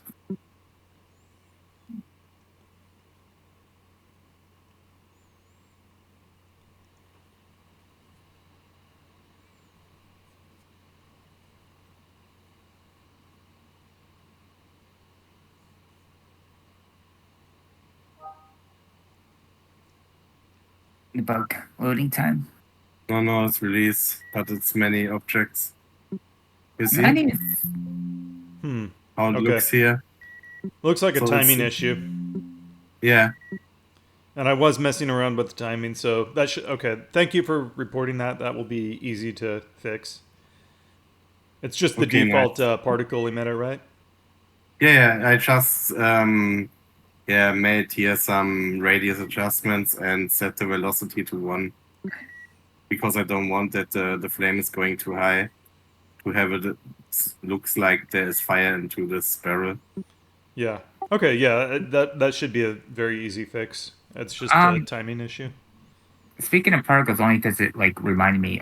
Animated textures, is that going to be in 9.8 for particles and materials and sprites? It has to be because you want the blood to splatter and animate, right? Yeah. If we can get it in, I think what we're gonna do is change all 2D textures into Right. 2D textures. array textures. I don't think there's any downside to that. Yeah. I think that'll work pretty well. And then so you just instead of a vec2 for all the texture lookups, you have to have a vec3 because it needs that third component. And normally it'll just be 0 because the texture just has one frame. I guess the third component can be anything you want and it doesn't matter. Yeah, that is. I can't guarantee that it'll be in there, but that is. If we can, then yeah. And you're not doing GPU calling for brushes. That would be handy for first person because that is where it's most noticeable. And we don't want people to be turned off by that because a lot of people are turned off by that. No, I don't want to deal with that yet because, Okay. yeah, that was like something I had to think about. Like, what do I want to do next? Do I want to spend most of the time? Do I want to spend like 3 or 4 weeks on GPU moving the calling system into the GPU with a compute shader? And I decided no because it's okay. Think about It's things not- in terms. It's complicated, and you want things to be, you want assets for your end users. You want templates. You want components. You want things for people to start actually making things instead of spending 4 to 6 weeks working on a visual problem that's been with your engine since like the last 10 years. Well, it's no, because in Leadworks it did not have asynchronous calling. You would Yeah, have it's the same results. Is what I'm saying. Like it. if you like- use occlusion queries, Yeah. which you don't have to. In Ultra, there's you can get some objects popping into view if you move the camera quickly because the calling is asynchronous, and there is a mechanism to deal with that. There's a feature that performs. It takes the camera's movement and angular velocity, and it enlarges the camera frustum based on that in order to sort of predict the volume that the camera will occupy the next frame, and it does a pretty good job. I haven't been using it lately, and I stopped enabling it by default because I knew that this was going to be replaced. We're going to in the foliage system. I used a compute shader for the culling, and it worked out really well. And based on how well it worked, I decided I want to use a compute shader for all the culling in the engine, and that's a revision of a major internal system. But you have to think about how things look like when you think in terms of like a newsletter. Right. When these news announcements go out, if the next, if 098 goes out and the big item is, okay, now it's got a first person shooter template and game packaging, that has a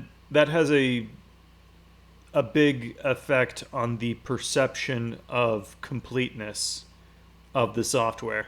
Like people see Right. that and it's like, oh, great, cool. I know what I can do with that. That's really great. I'm happy. Right. I understand that. If I put out a newsletter and it says, okay, here's this weird thing that you don't understand what it is, and you're really only aware of it you'll only understand it if you're already using the engine. Those are not. I mean,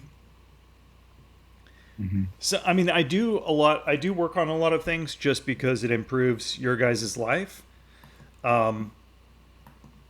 But some of that stuff is things that people don't even understand unless they're already using the software. So it has to be balanced with like sort of outward facing features and things that are more like inward facing. I mean, both are important, but it has to be balanced. No, I understand. I just brought it up because that's where you see it the most is with first person shooters. So No, I think the GPU calling, I think that'll be left until that'll be like the very last thing I do. Because it doesn't really, I mean, I'm not worried about it because it doesn't really change the behavior of anything. It just means that, like, whoever's, for 3 or 4 weeks, it's definitely going to create some bugs that are going to have to be dealt with while that's being implemented. But it doesn't answer any unanswered questions. Like, we know exactly, there's absolutely no unknowns about that. right. So I prefer to like resolve things that are unknown, and that, like, can we make blood that looks good? Can we make weapons that feel like a real game? I'm actually like a little bit more, those things are a little bit more concerning to me. I think a big point, at least, which I'm interested in, and I think many other people's also, and it would be also a good headlining feature, would be like rivers with the spline tool, like roads, and the ability to create roads along the terrain. Yeah, I think that's a 1.1 feature, but yeah, I agree with you. And the decal system was a necessary prerequisite to making that happen, for roads especially. I think the way roads will work is they're going to be a series of decals that it also needs. In order to make curbs, it also has to have like some shearing, some way to define the shearing shape. But I think roads are going to be like a combination of like splines and decals, and I think they're going to look really good actually because it'll affect the displacement if you're using tessellation, and so like the sides of the roads can, like, it can have like little gutters, or the road can be raised. I think it'll look really good. Can the prefab system be finished? The two things I want from the prefab system is we have to be able to break the prefabs, and I want the flow graph data and connections to be saved within the prefabs, and that those connections are contained and locked in. So, like, if I make a door, right, I want the interactive component and the swinging door component on the model, and then I want to save that as a prefab. So all I have to do is go in my prefabs folder and just drag that door in, and I know it works. Yeah, I agree. The thing that I'm still foggy on is the interaction of prefabbed objects in the flow graph. Like, I'm not sure how to mark connections as belonging to a prefab.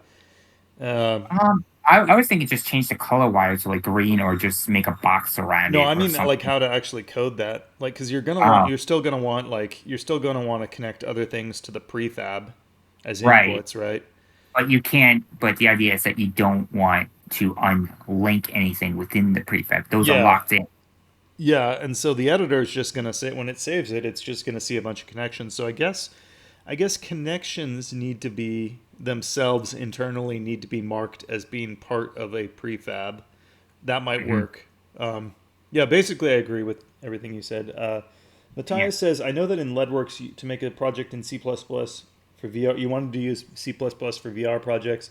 Is it possible to do it in Lua and Ultra?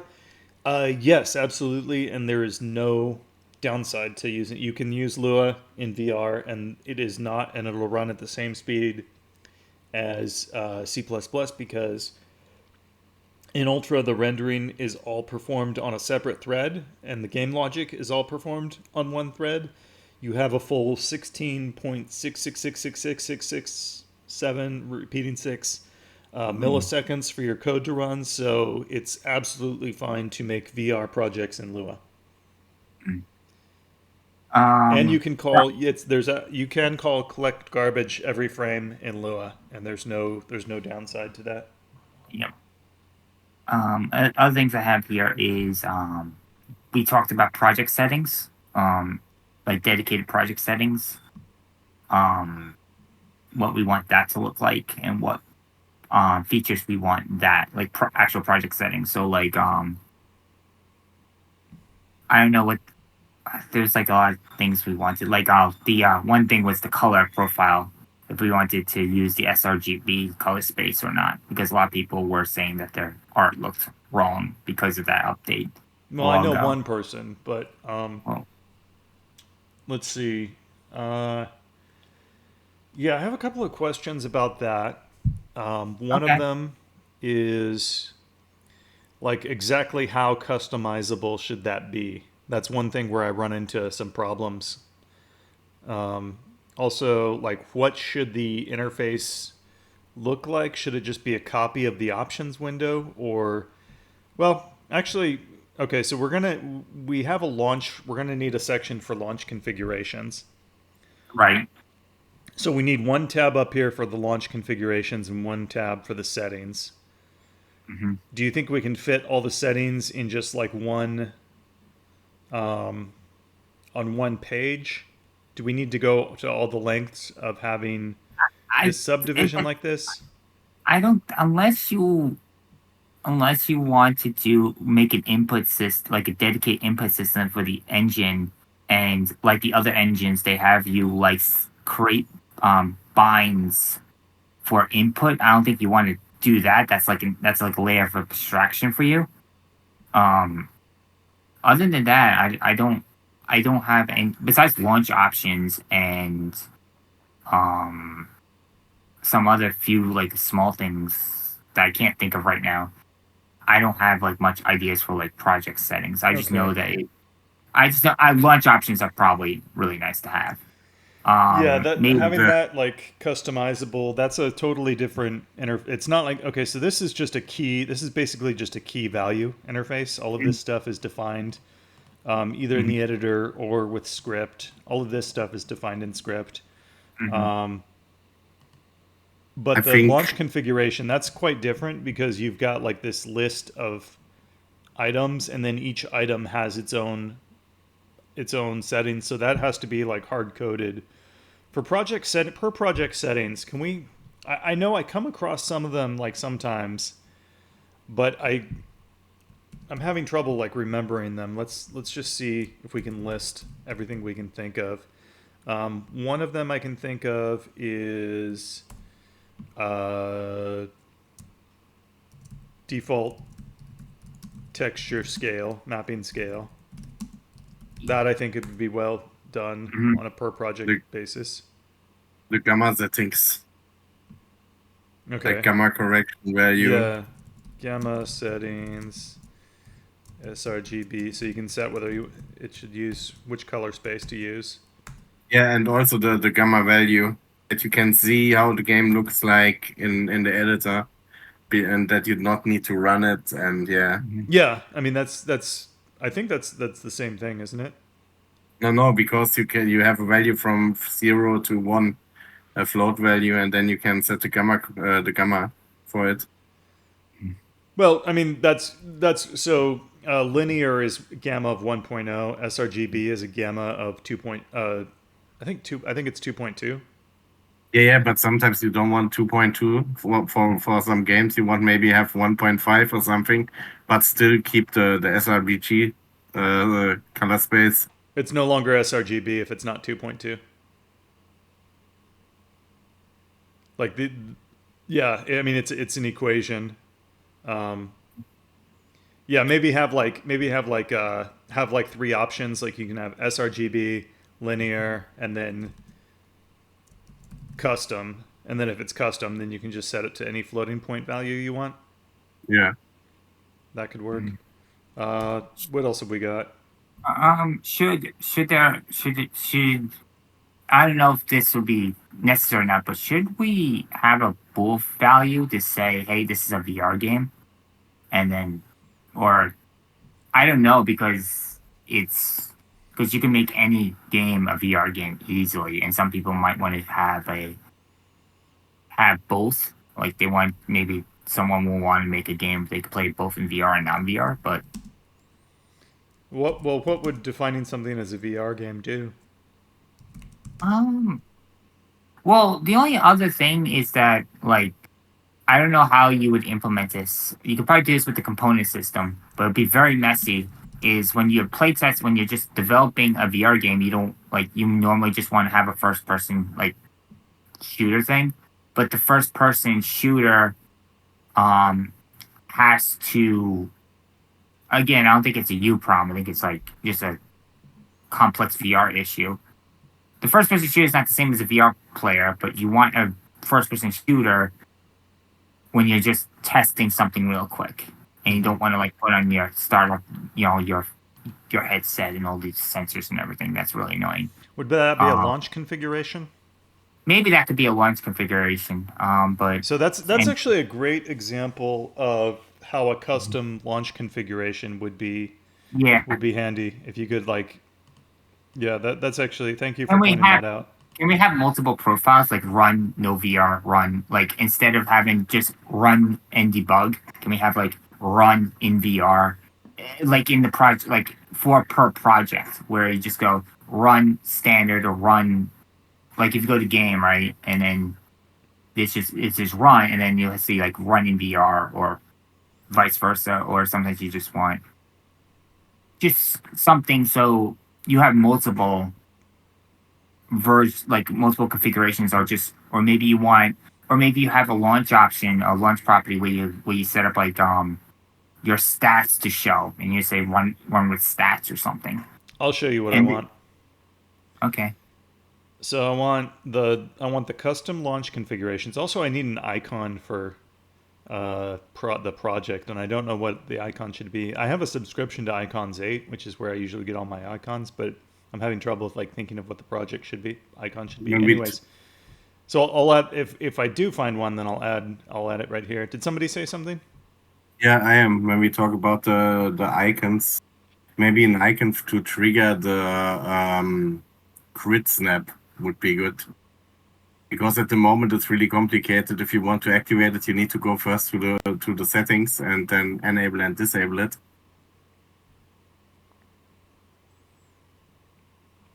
With the grid snap to Grid snap. the Okay. front. Yeah, that should. Yeah. Well, what if we have a menu item for that? That would be an edit, I guess. I think this To you. would be also more handy, but I think the icon in the toolbar would be better because you can easily access the function. Is there anything else that we can group it with? Yeah, sure. Decrease and increase grid size, Good point. for example. Okay, what would a grid snap icon look like? And like a magnetic with a grid. and with a plus or minus sign next to it. I Okay. miss 90-degree rotation from Legworks. Okay, so we're gonna add. Yeah, I like that too. So we've got three icons here, and then 3 more for rotation, maybe. This is also Yeah. a little bit. This is a little bit of a compressed screen. So when I'm on a 27-inch monitor, like I have more screen space than this, Right. and Yeah, that'll you can easily pretty fit much. them, I think. Huh? You can easily fit them Yeah. on a normal screen. That'll pretty much fill up the entire toolbar, and I have some stuff to go on the other side. So okay, good ideas. I probably agree with you. I think we can probably do those things. What I want to do is I want to have custom launch configurations, and then I just want F5 to run. I don't want this F5, F8 stuff because the F8 key is hard to find. I never use it, and plus, my keyboard has it configured. So, like, if you press F5, it makes like the keyboard brighter. You have to press the function key, and sometimes Yeah, I that's just no good. So, okay, so you press F5 and that just runs it, and then you have all you have a divider here, and you have all your configurations, however many there are. Release and debug would be the defaults, and then if you have custom configurations, those can be added, and they just all appear down here, and there's a check mark next to the one that's currently selected. Plus, if there's enough space, whenever there's enough space, so you'll notice like the toolbar makes things disappear when there's not enough space, and it shows more when there is enough space. So that's not a problem. You know, having too many things isn't really a problem. But I would like a combo box here that lists, like Visual Studio, where it lists the currently selected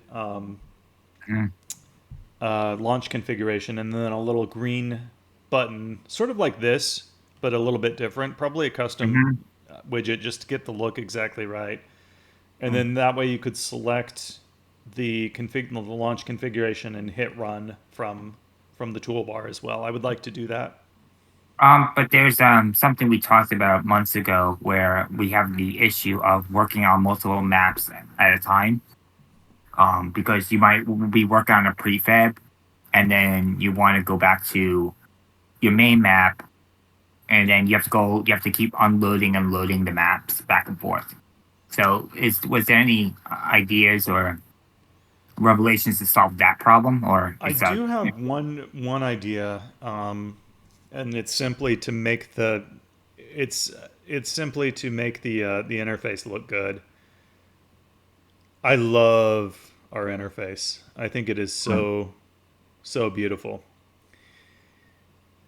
Yeah, but how would you solve the problem? And I want it to stay beautiful. Okay, but maybe. And I think we were talking a lot about, I know I obsessed over like icons and layouts, but that's why it looks so good. We were talking about tabs up here and how ugly, and I was like just like horrified at how ugly it would be, because you know, you got the menu bar and then the toolbar and then the tab bar, with most of it would just be empty space with just a few tabs over here on the left side, and I was just like, I could just picture it so easily, and I was horrified by it. I think what would actually look pretty good is to put the tabs on the bottom. Right, like Excel or something. Like what? Excel. Does Excel do that? Yeah. For your sheets. Oh, yeah.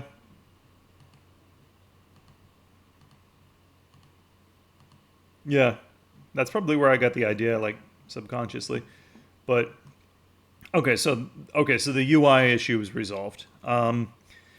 It's still a fairly big programming project, and there's other stuff that I want to do first.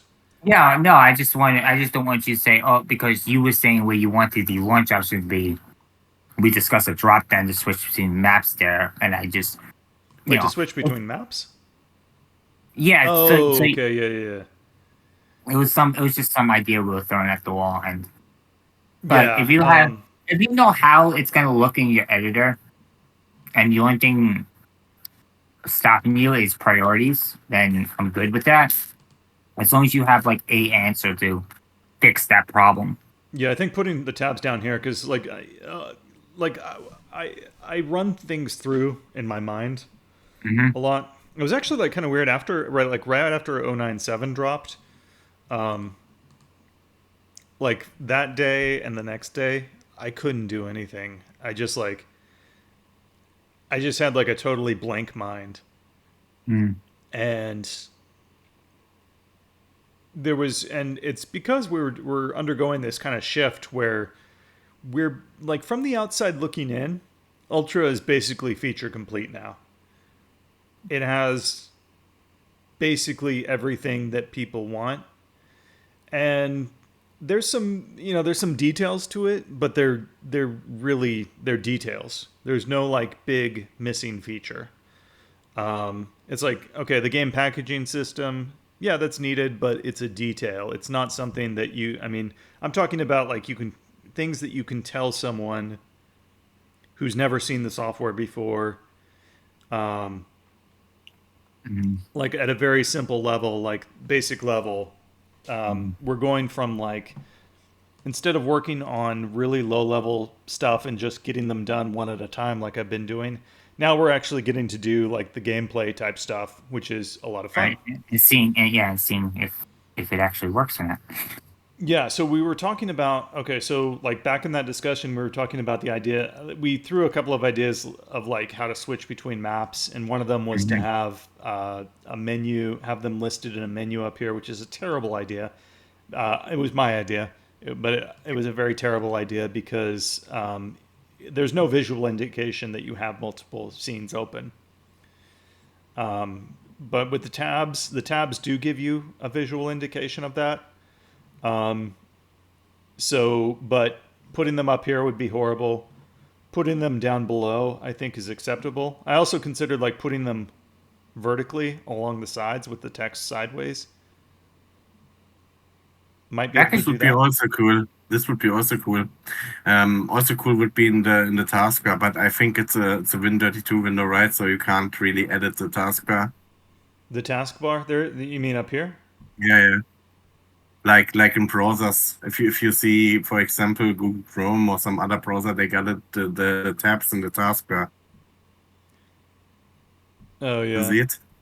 Yeah, I hate that because then you can't. There's nowhere to grab the window.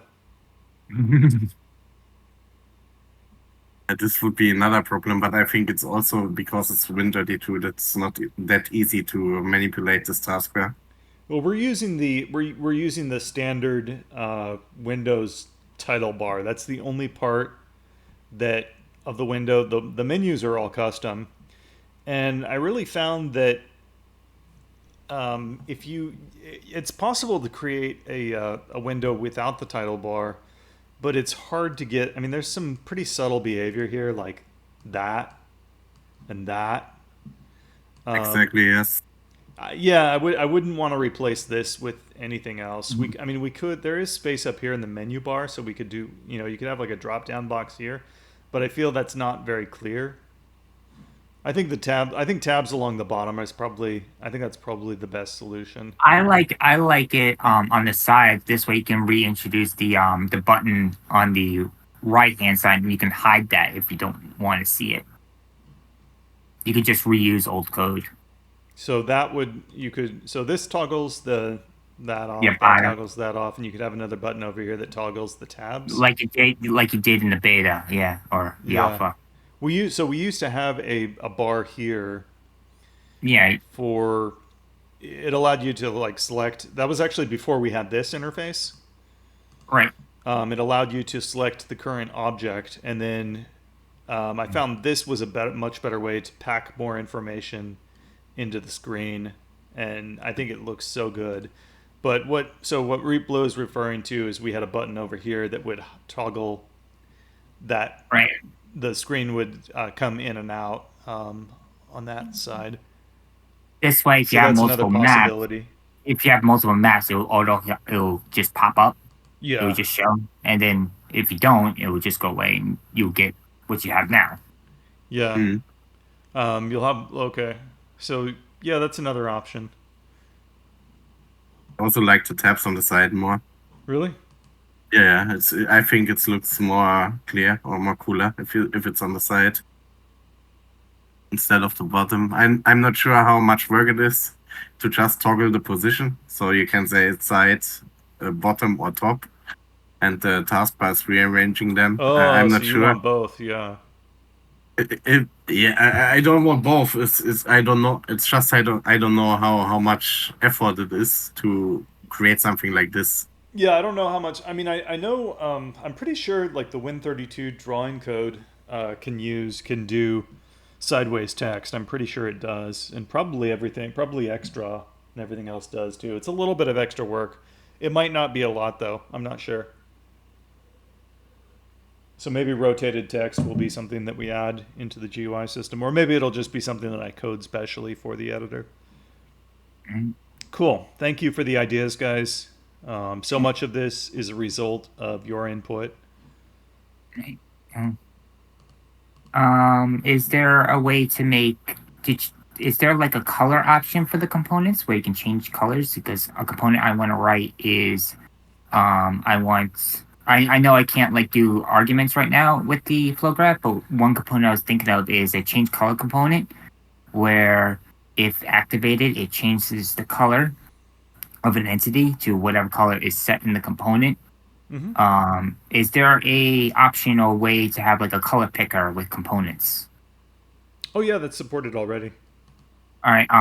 Can I have an example of that? Because what component? Yeah, it might be in the like code or whatever. I just don't know like how I would define that in the component like JSON file. Yeah, good point. I'm not sure how to either. I will have to. So I know yeah. that it's a vec4, but if It's you a create vec a form. yeah, if you create for the value, the default value in the JSON file, that defines most of them. So if you do a vec4, like an array with 4 components, in the JSON file, that will create a vector editor. Right. Well, I want a color picker. I want you to be able to Right. pick A color. color picker is is a modified vector editor, and I don't know. It might be a hex. It might work if you do a hex code. I'll have to check the source code. Yeah. Yeah, but I do know that it's supported. Yeah, because I'm writing components and I kind of want people to be like, oh, when this happens, I want you to change the color to this color. I mean, arguments will probably be a better way of doing that. But for now, for what we have today, just having the component be like, oh, second color is this color, and you could pick if it's the diffuse or the emission color. So in this demo, in the start map demo, I'm going to change my emission texture to white. And then when the door opens, I want the emission color to change color. Okay. From red to Yeah, green. I think I can actually. I think I'll look for that code after the video, and then I'll just paste that block of code into the programming form so that all the information is there. Yeah. So that would be really helpful. Nick Hugan, welcome to the forum, sir. Hopefully you're not a bot. And when is the refraction setting coming back? That sounds like a bot's name. Oh no. It's a bot with a credit card. He joined 4 hours ago and he just purchased probably Ultra. Probably. Welcome, Nick. I'm always suspicious when I see somebody with their last name there. Refraction. Thank you for reminding me. Refraction was removed from the editor for some reason. I don't remember exactly what. But that's another thing to see about getting back in. Yeah, because we can't maybe in our demo or whatever. Maybe we should have example materials like, oh, this is how you make this, and this is how you make this kind of material. This is how you make like a frosted glass material. Now you remind me on my question. I was thinking all the time about my question and I forgot it. And I'm not sure how hard it is. But if you see like the other big engines, they have something like the possibility or a UI event which can run a video, for example. I think this is something really helpful if you make a tutorial and then you can, make a video or something like this, which gets played. A video in the UI system? Yeah, a video, like, or in the scene that you can actually run a video as on a sprite, for example, or something like this. Yeah. Okay, so that's related to what we were talking about with 2D textures being treated as array textures, and that's sort of a version. That's an extension of the texture animation.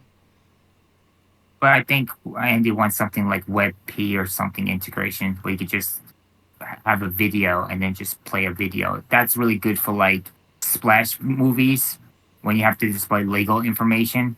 Because well, internally, it's just what it's doing is it's running the video file through something like FFmpeg, and it's extracting the individual frames. So you're just saying like you want that process to be automated. Yeah, like load video and then just like I think like again like WebP is good format that's open source. It was just an idea, yeah. Yeah. So like a lot of people have been asking that throughout the years, even the Legworks days, they've been asking for something. For example, you need to think about like this in a game. There is a TV screen, yeah? Mm-hmm. And if you go with the player to the TV screen, like in a horror movie, and then you can zoom into this screen, use this screen, and the texture for the screen itself, or for the then you can actually play a video on this, for example, like how some stuff is working in the game. That would be cool. So you It's doable, and it's not that hard. It just you have to like take the video file and then have some way of extracting the all the frames from it and convert the audio also into the an audio. audio file. Yeah, exactly. Yeah, it's doable.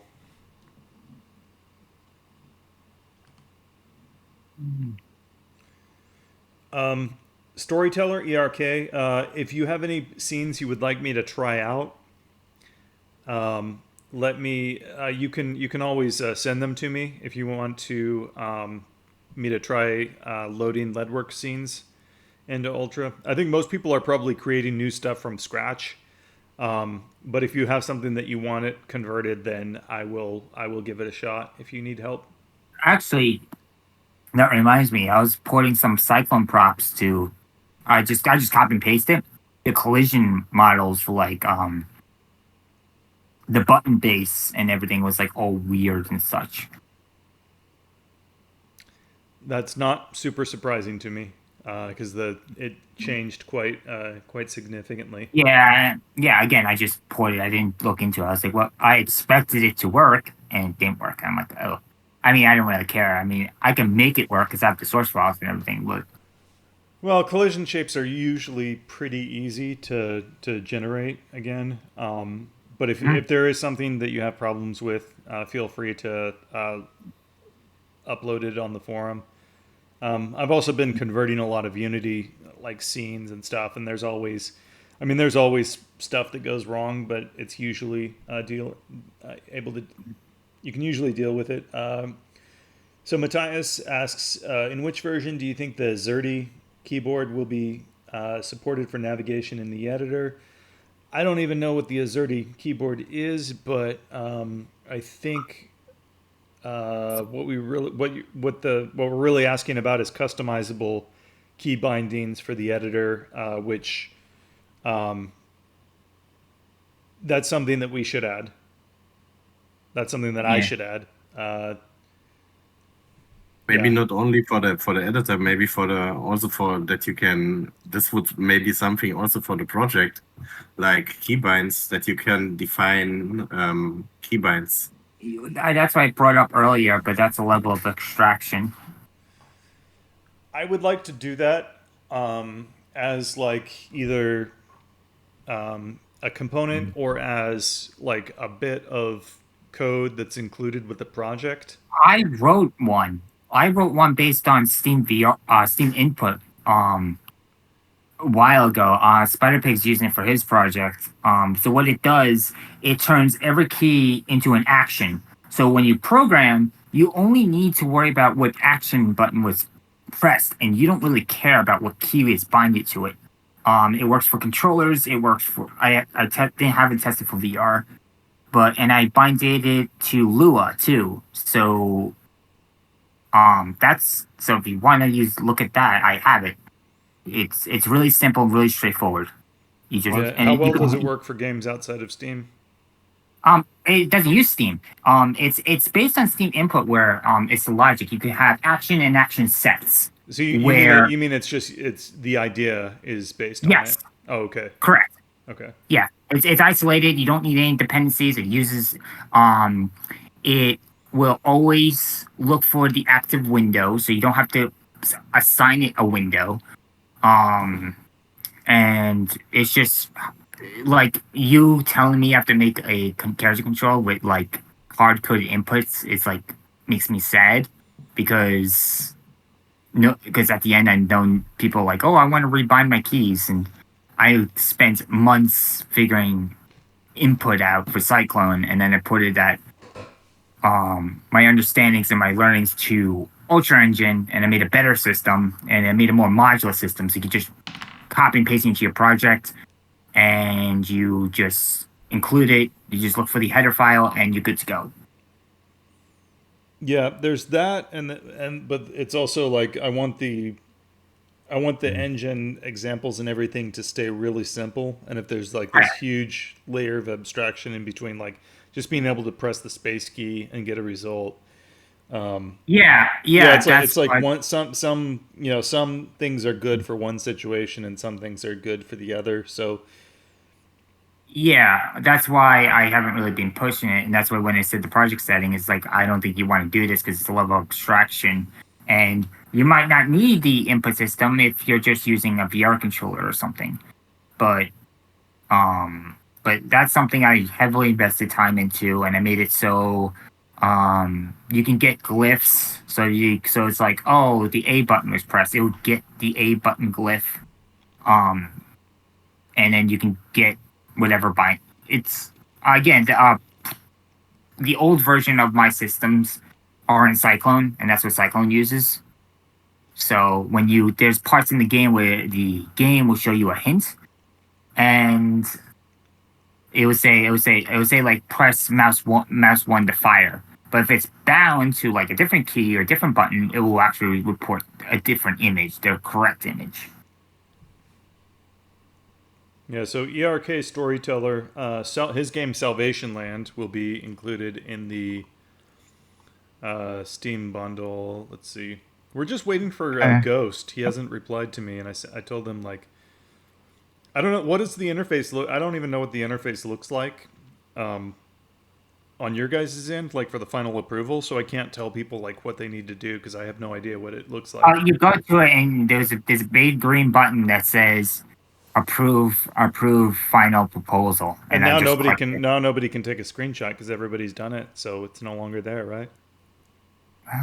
No, I don't- Hello, I didn't see any buttons and before you send me that link, so now it's approved. Oh yeah. We're just waiting for Ghost, the guy who made Concealment. Okay. I tried to get a Okay, hold of a couple of other. I played Concealed Soon. It's pretty good little horror game. Yeah, I enjoyed it. It's amazing, like how much reuse that notes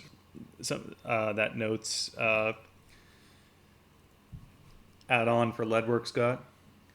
And yeah, when no rush on Escape Land, but when it gets finished, what I think we can probably do is I have to like unlock the bundle for modifications, and then we'll add Escape Land in, and then I have to send it back to everybody, and everybody has to approve the modifications again.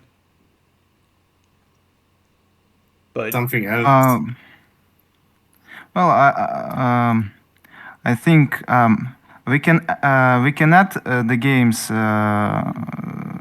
not now, but maybe later when it may be finished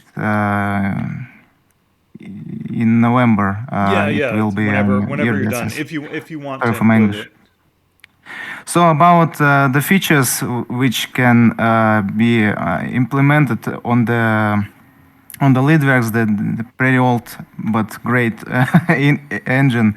So I want to demonstrate some of the new thing that we did on these days. So it's in-game computer. Oh, It's like retro PC from the 19th era. And this is the base interface. We can write some text here, and of course we can use the paintbrush. no way. And that's not that's also can save your picture in user directory here. So there it is. Can you draw a can of chosen one, Cola?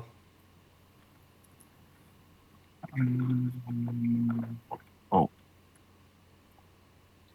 it is. It's not finished yet, but it's work. And also we can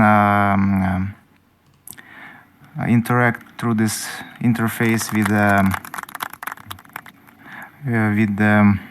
world objects. For example, we made some humor implementation of the lock panel. It looks like calculator, but it's not. And it's about the lore of the game. In this lore, this man on the picture in the corner, it's a developer of this ancient computer system, and he was the amateur in the coding, so he did this interface through the calculator. So when we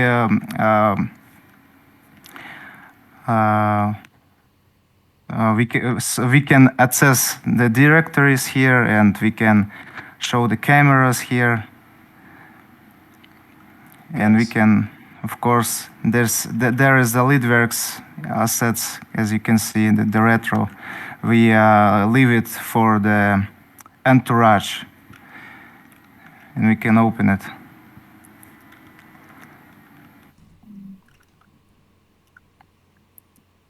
UI looks good too. Thanks. Unfortunately, we have some problems that I wrote before with the porting. We are just looking for the porting the game on the Ultra, because Ultra is in developing now. It's not quite stable, so we're just waiting for the new updates every day. We're checking the site, and we tried a lot of tests, so we have some base problems. We can start the deep tests because we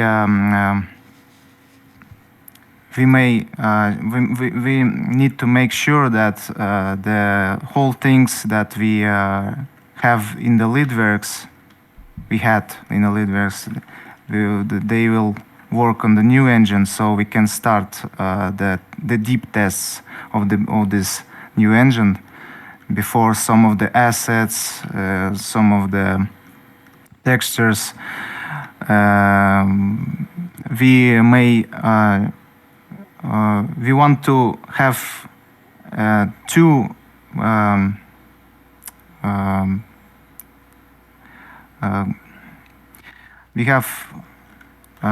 we need to have some two builds of one level, on the two engines to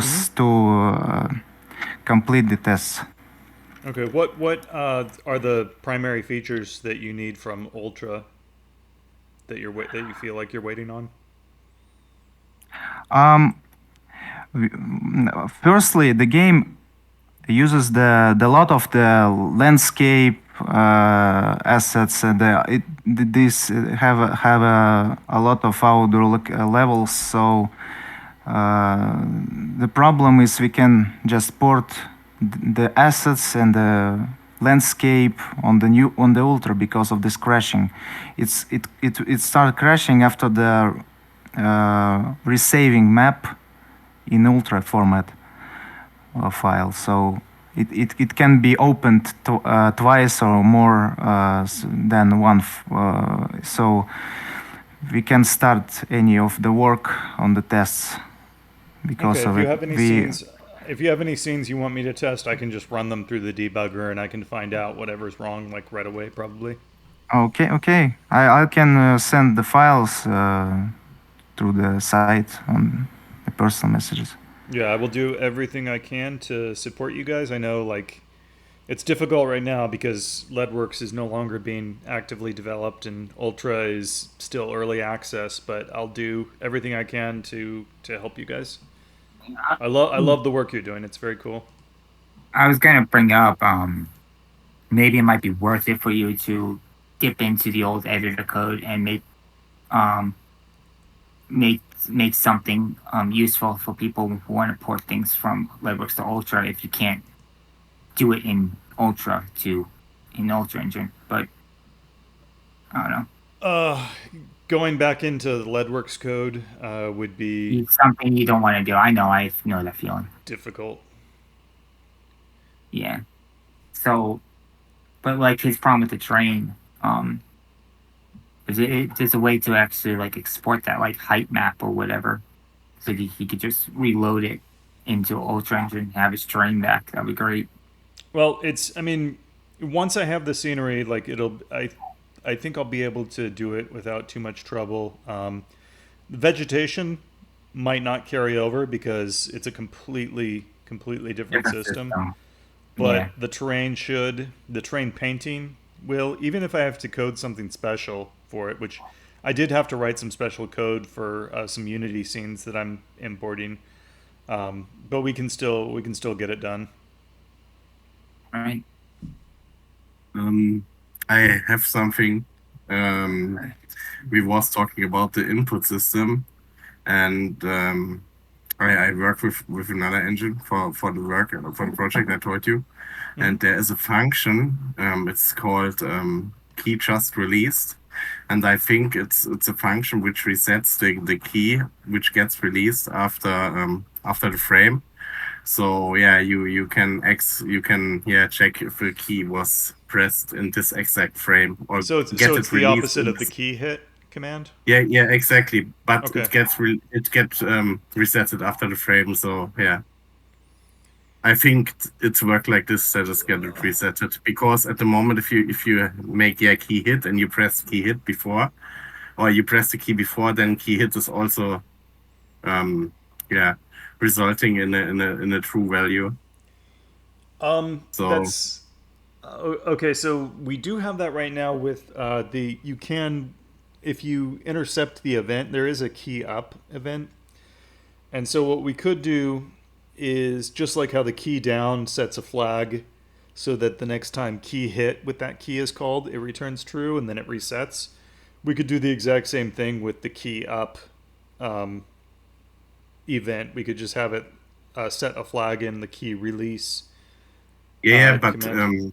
the key hit is not really useful, I think, at the moment, because if I have an action key, for example, the button E, I press them for searching for something in loot or pick up an item, and then if I go to a teleporter, which I want to use to go the stairs up to roof or to down, then it gets also triggered. So yeah. I think that there must be an option to reset the flag for this key or something like this. You can. Well, what you could do. I mean, I don't recommend. I mean, the problem is you're not calling in a situation like that. It sounds like you're not calling key hit every frame for the key, and so that's probably Exactly. like inside an if statement. And so the key has been hit since the last time you called it. It's just that you haven't called it in a while, and so you're getting this delayed, this unintentional delay. I don't The- think that's probably not a good way to do things. But if you wanted to, you could call flush keys at the end of every frame, and that the- would the- the- flush all the. What's that? Normally, I would use the key down or is key press. I think it's key down, the normal thing which checks. But in this special case, for example, with the teleporter, it's porting up and down then again. So it's not working correctly because it gets only triggered. Yeah, Well, the input gets triggered for both. Well, what I would do is okay. So first solution is to just make sure that the key hit command is being called every single frame. That it's not.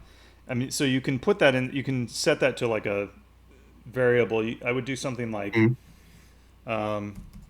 Let me type this out. Bool a down equals.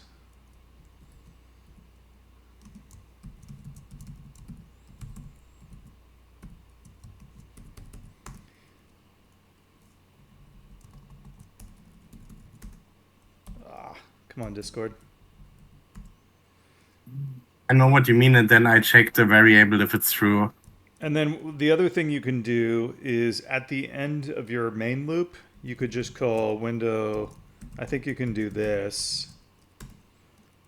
And that will reset all the key hit states if you want to do it that way.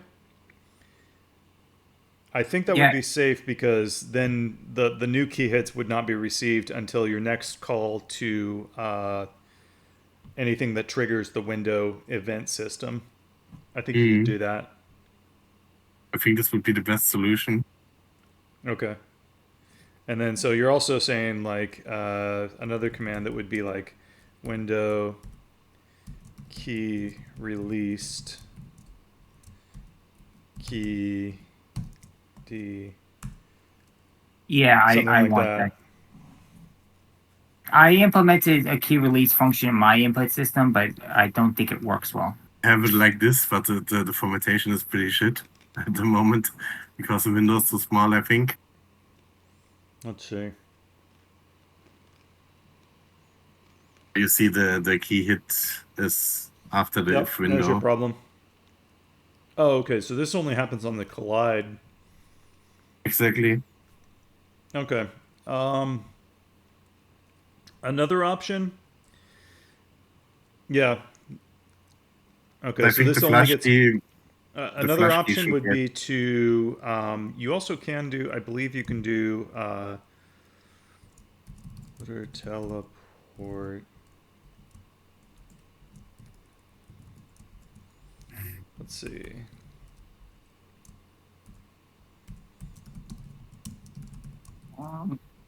This is a more sophisticated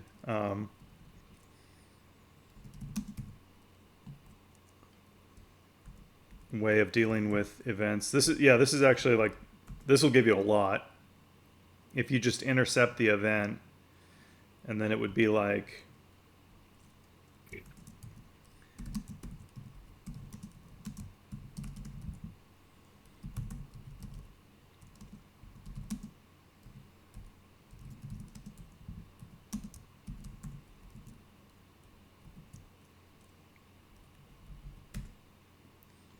something like that, then you would say Okay. like,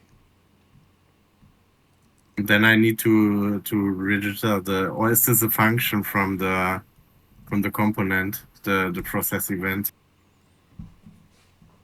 I think something like that will work. Yeah, okay. And the process event, is this a component function? I Yes. think it's in there. Yeah. Yeah, you have to also make it listen for the event too, or else it won't get Oh called. yeah. And then, yeah, the event listeners are actually really, really fantastic. That's how my input system works. It's all just listens for events and such. Because that prevents you from. That way, the engine only calls those callbacks on the things that are actually requesting them. And that way, you don't have like thousands of extra functions being called every single time the mouse moves or something. Yeah, very handy. Very, very handy. This is your most sophisticated method, and this will intercept everything. Every event that you listen to, it'll intercept. If you listen for key up events, you can grab those too. Also, if in your Well, listen function, if you do listen none, you listen for everything. Oh yeah, that too. Also, if you supply null for the parameter for listen event, then it will. You can so you can do event none, and it will listen for every event. You can do supply null to the source, and it will listen for every event source as well. Or you can filter by one or the other, or both. And then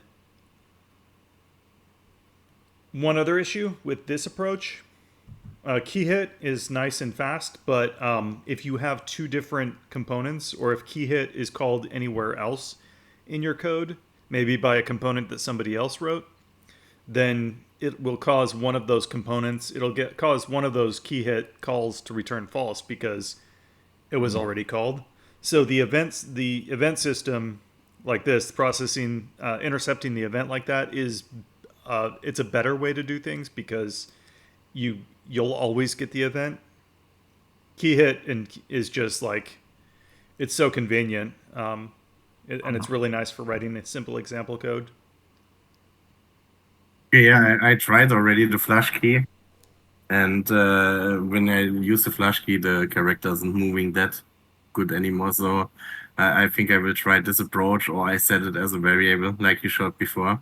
Yeah, I definitely recommend the process event approach, because that's just the most, that does everything. I got a little too carried away with the process event. I was using for things that are like for non-UI stuff. Yeah, But you can. Yeah, that's what I mean. I mean, with my input system, I think I have a command where events, custom events, where it knows when you're using them as a keyboard or a controller. This way you can have the right glyphs show up. And that is a requirement for Valve Steam input system. Why is this map called Zoo Buildings? Because it was just a map where I was just making buildings before you. It's a zoo map is where you just make things, or you just sort everything out just so people can just look at it.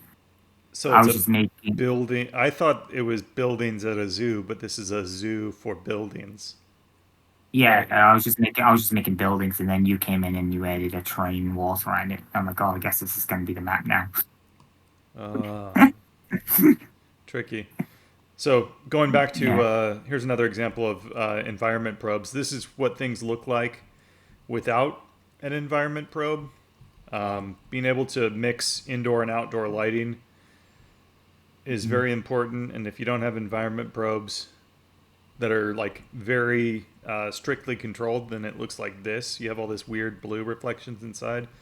With the volumetric environment probe, which is right here, it conforms exactly to the size of the interior, and it also blends smoothly in between the exterior and the interior here, which looks great. How you do this? What's that? How you do this? That this is matching the size. I just adjusted the size of it. I just drew it out.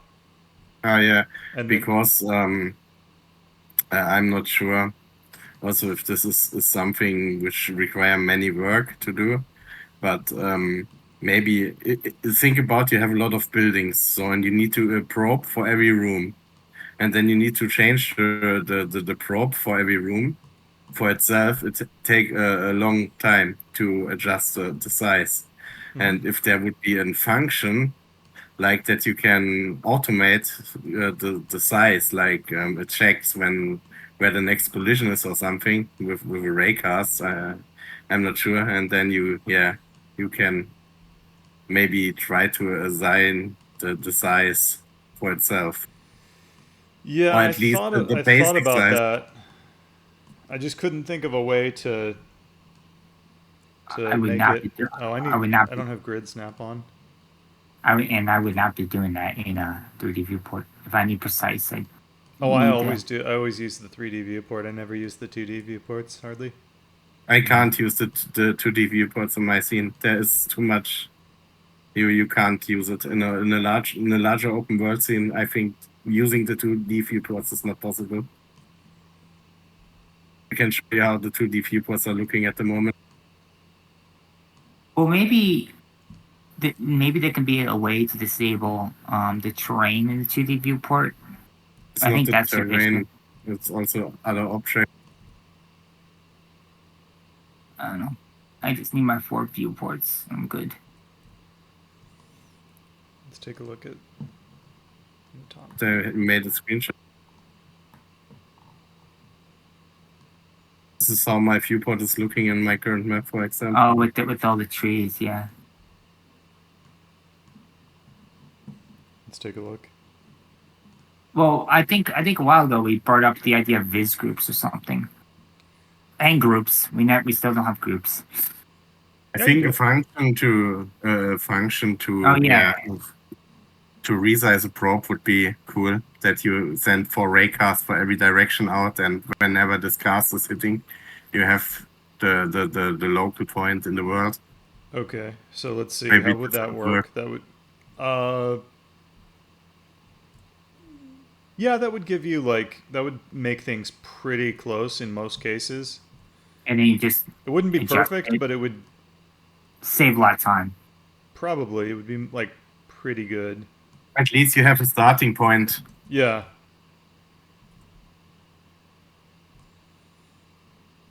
Or you take the I don't know what now the bounding box, the A, B, B. If you have a building as a model, then you have multiple bounding boxes. I think the raycast would be a good idea. Yeah, it's hard to come up with a formula that doesn't fail a lot of the time. But I would like something like that to start as an extension so that it's just easy to experiment with. Yeah, sure.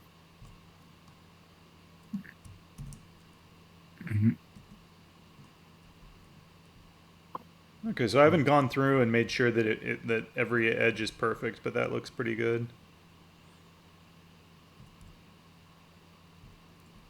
And now the interior, it's not pitch black, but it's pretty dark. Let's get show grid on brushes. Let's turn that off. Yeah, that looks good. And what happens if you put screen space reflections on? Well, those don't look as good in the editor because they rely on.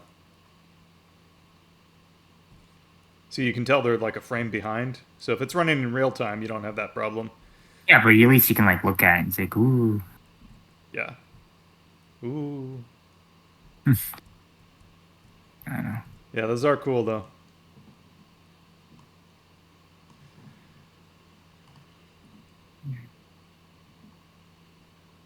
All right, so let's see if there's any chat messages before we. Okay, no. Cool. Anything else? With my sliding door stuff, when you get time, can you figure out why I can't calculate when the door stops? I tested it really quickly in this scene. And it Perfectly. worked. Yeah, it works perfectly sometimes, and then with the conveyor belt map, it didn't, and I had to break my component in order to get that test scene to work. Well,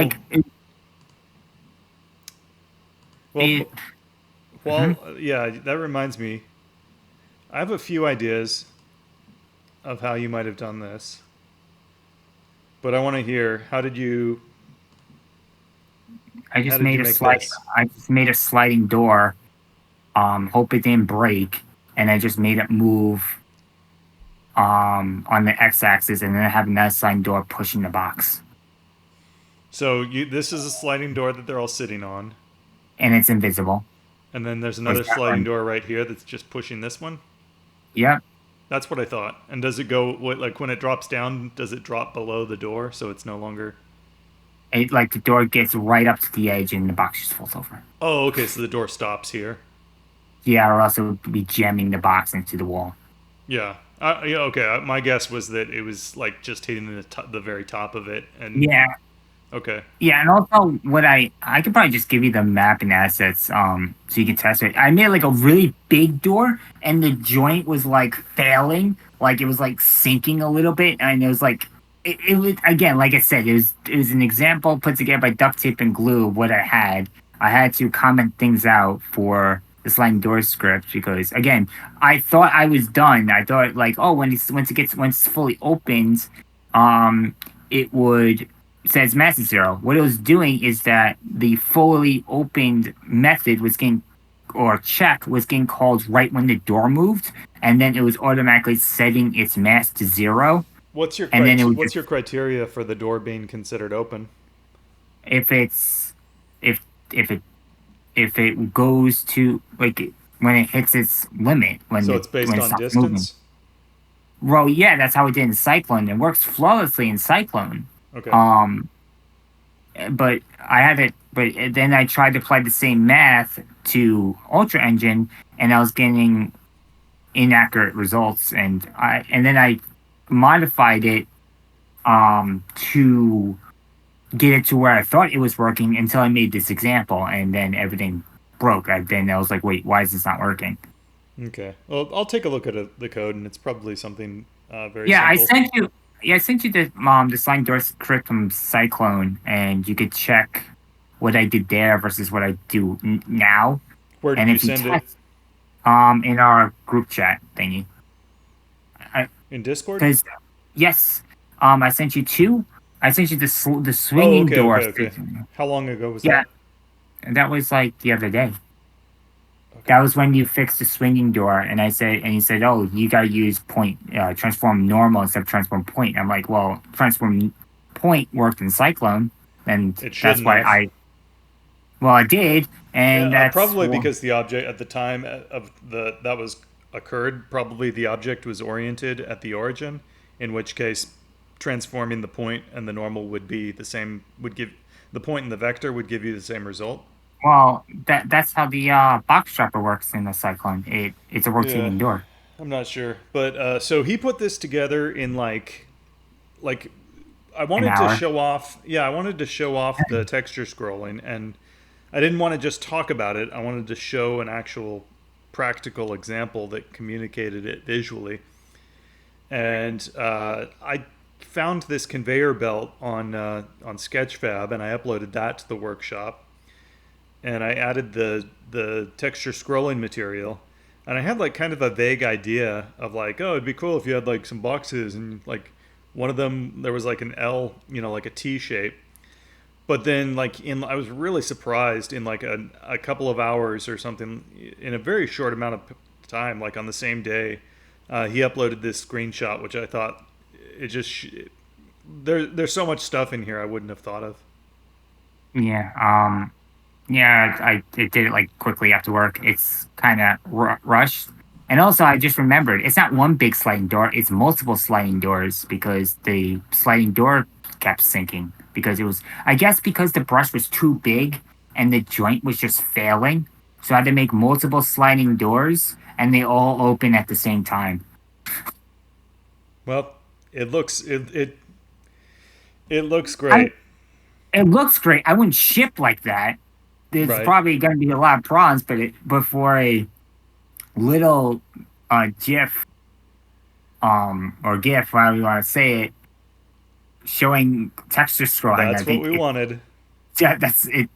Did the mission, and it also shows how you can use decals too for like the hazard strips and everything. Oh, I was wondering about that. So this is a decal here in the little exit. Yeah, I did the same. I did the same thing with the window thing, and I used the same texture on the floor there, and I used the texture scaling options to get a consistent size. Oh, cool. So this the black stains here, is that just part of the texture, or is that a separate That's decal? decals too. I copied and pasted the decals from Cyclone and just put them over. Oh, cool. Yeah, if you want, just upload this in the files section. I'm gonna upload my my The thing little is- graffiti alley scene. This is Well, the actually in thing the is- Xform project right now, and I don't want to. Right. But it's Well, only the this is thing only 2 models. Yeah, the thing about that scene though is that it comes to I got my decals from textures.com, and I don't know if that violates the license if I upload the scene. So, because I shipped that with Cyclone, but I wasn't I was distributing the assets. I was distributing game. Okay, well, Exactly. I mean, you can remove the decals. I don't think those are super important. They look good, but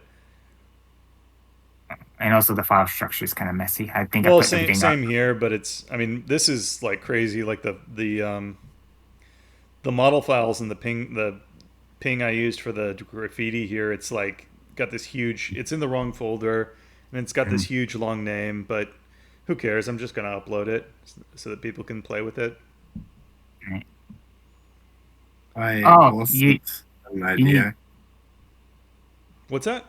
I posted an idea in within the Discord, like how you could get the room measurement. So this is one dimension. It's just top down, and if you send like rays in like 45 degrees out, and then you could determine which ray is or which two have the same value.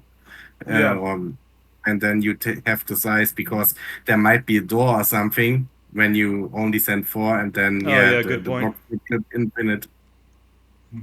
I would send like a cone of about 30 degrees, maybe. I would send like a bunch of rays out and try to maybe take the closest one. And then I would also consider maybe once you determine the interior space, I would shoot a ray from the other side so that I could hit that if there's an exterior wall.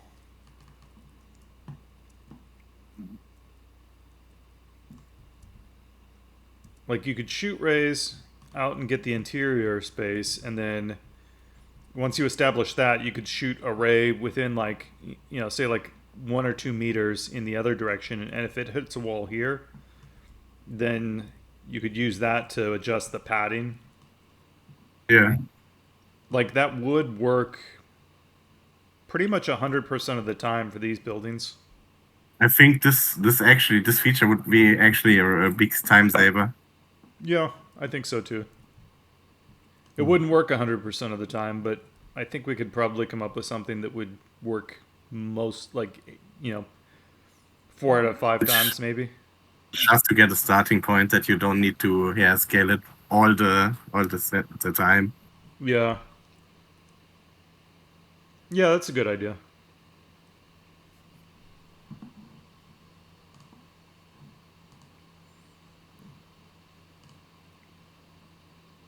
Yeah. So after the doors, after that math issue with the sliding doors is fixed, I can do platforms. And also something I've been working on is movement independent from physics for things that you don't want physics to be applied to. So that little push button actually moved, but it kept breaking for multiple reasons. Mm-hmm. So I think I'm gonna make a move to component where you just move the component, where you move an object a certain distance and then you can move it back instead of using a sliding door, because there's no point of that little button. Yeah, that would be kind of that would be overkill. Yeah, and because the math is incorrect for this opening and closing door, you can smash that box into the button and the button will shoot out. So, but I don't know. So last week Andy was talking about some kind of like tween component, and it would actually be very, very pretty simple to implement something like that. It could either be physics or non-physics.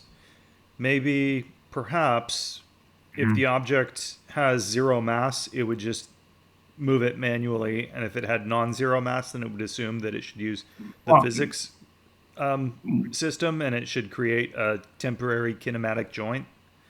Well, yeah, but and then release it when it's done. But the door needs to has to have its mass set to 0, so you can't force it open with a physics object. That's kind of the main reason why I want to get the fully open to fully closed state of the door, because in early development of Cyclone, people were able to force a box into the door to get it open. Let's see, physics. So we've got the swinging door. It's pretty much seems like it's pretty much I added a toggle door function. So when you press E, it will just open and close automatically. All right, fully opened. Yeah. Movement if offset offset is calculated as the joint's offset. Well, and in Cyclone, and in Godot, they have just a callback when the point is reached for the rotation. Yeah, but since it's a float value, it's not 100% on point. Yeah, it's never going to be perfect. That's my problem. And getting the distance calculation, like, for some reason, that in that example, it works fine. But when I was like doing the factory level, it was like that was getting triggered too early. Like right when it was about to open, it triggered too early, and then it would think it's done opening, and then it would set its mass to 0 and stop working. Have you tried like just printing out the offset values and making sure that Yes, they are I what did. you expect them to be? Yes. Were they what you expected them to be? See, when I was debugging, it's kind of hard because I tried a lot of things and I don't remember everything I tried because I was getting really frustrated. But Well, um, to fix something like the first thing we need is an example of it not working, and okay, then it's pretty easy to fix. all right. I can try to get a. Let me make a door out of a brush. I'm just gonna. It's gonna be just a simple level. You're just gonna press E on it, and then it's gonna open. And then if I can get the bug to happen, I will upload the map, and you can look at it. Cool. Yeah, yeah. Once I have it running on my computer, then it's usually Yeah, pretty simple. but the thing was, it's like with the with the little button, it was working, and then one day I booted up my project and it just stopped working. Well, that's the perfect time to send it to me. Yeah, By the so way, I just want to like remind everybody. I've got a lot of information that I'm dealing with to take in. A lot of information to stay on top of. So, the bug reports forum is the central place to report things. If you just type it on Discord or send me a private message, it's going to get lost and I won't remember it because I've just got like a lot of things to keep track of. And this is I always go back to the bug reports forum and check on it. And yeah, I think actually somebody was talking about something today, and I have no idea, like earlier today, and I don't remember what it was. Mm. So it's okay to bring them up in videos and stuff, and it's okay to like, it's perfectly fine to like post a link to it on Discord, but we really need that thread in the bug reports forum so that I have like something that I can always go back to, because that's where things will not get lost if they are. Matthias K says, I noticed that shape animations are not supported at the moment. In which version do you want to include them? Now we need tutorials, either official ones created by the community, especially for new arrivals. Okay, so, well, what is a tutorial? A tutorial is an example of how to do things. And I think if you just, that's a very open-ended request. A tutorial to do what? I don't know. I think having the first person shooter template and the VR template, I think that's the first step that makes the most sense. I think that's how we can make like the most progress with a reasonable amount of effort. As far as shape animations, I think you're talking about vertex morphs. They are supported in the GLTF format. We don't support it yet. It's not a super high priority because I don't know anybody who has any 3D models that would actually use this. So Matthias, like, what would you want to use it for? Okay, basic tutorial. A basic tutorial on what? I'm asking a lot of questions all at the same time. Face expression. Do you have the 3D models for that? I don't know where to get those.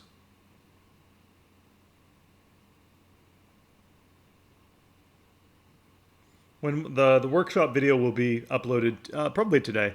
The compression is going a lot faster now because I'm using the OBS thing.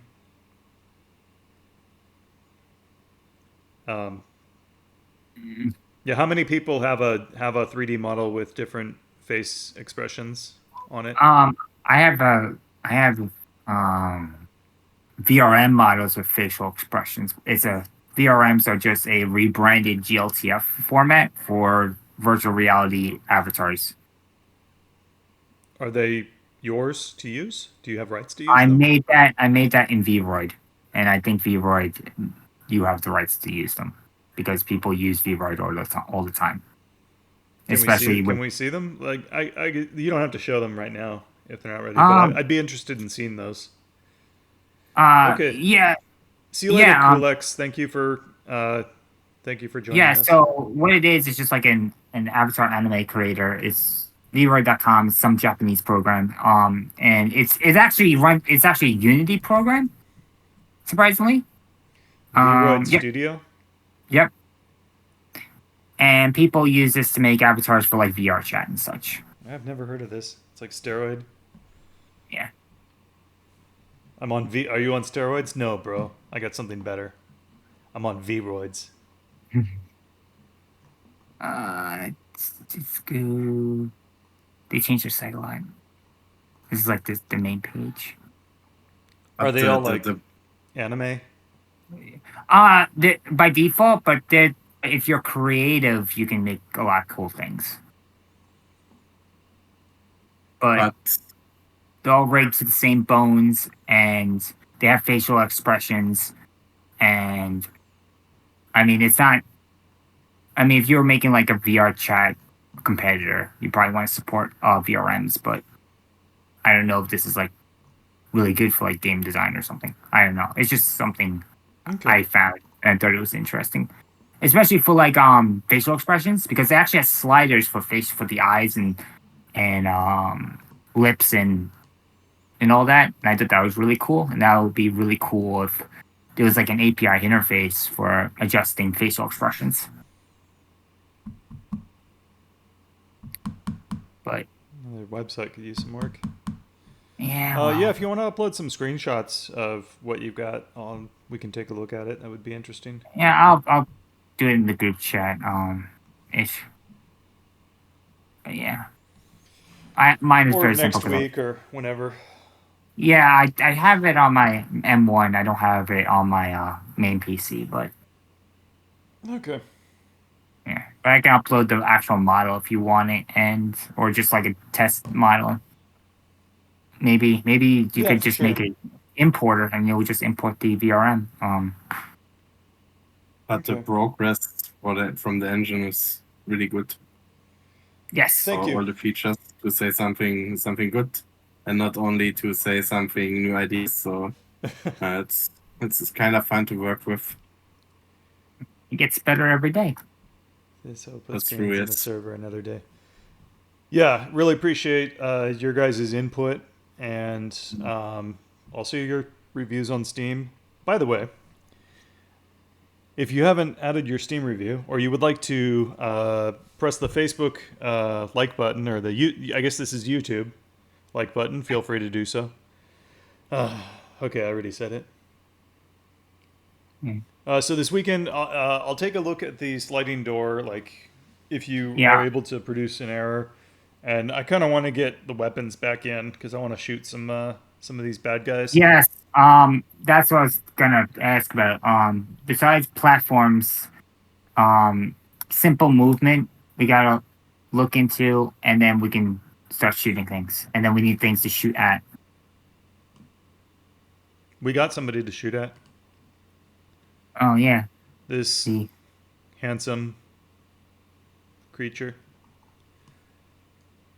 We just don't have anyone to shoot at us.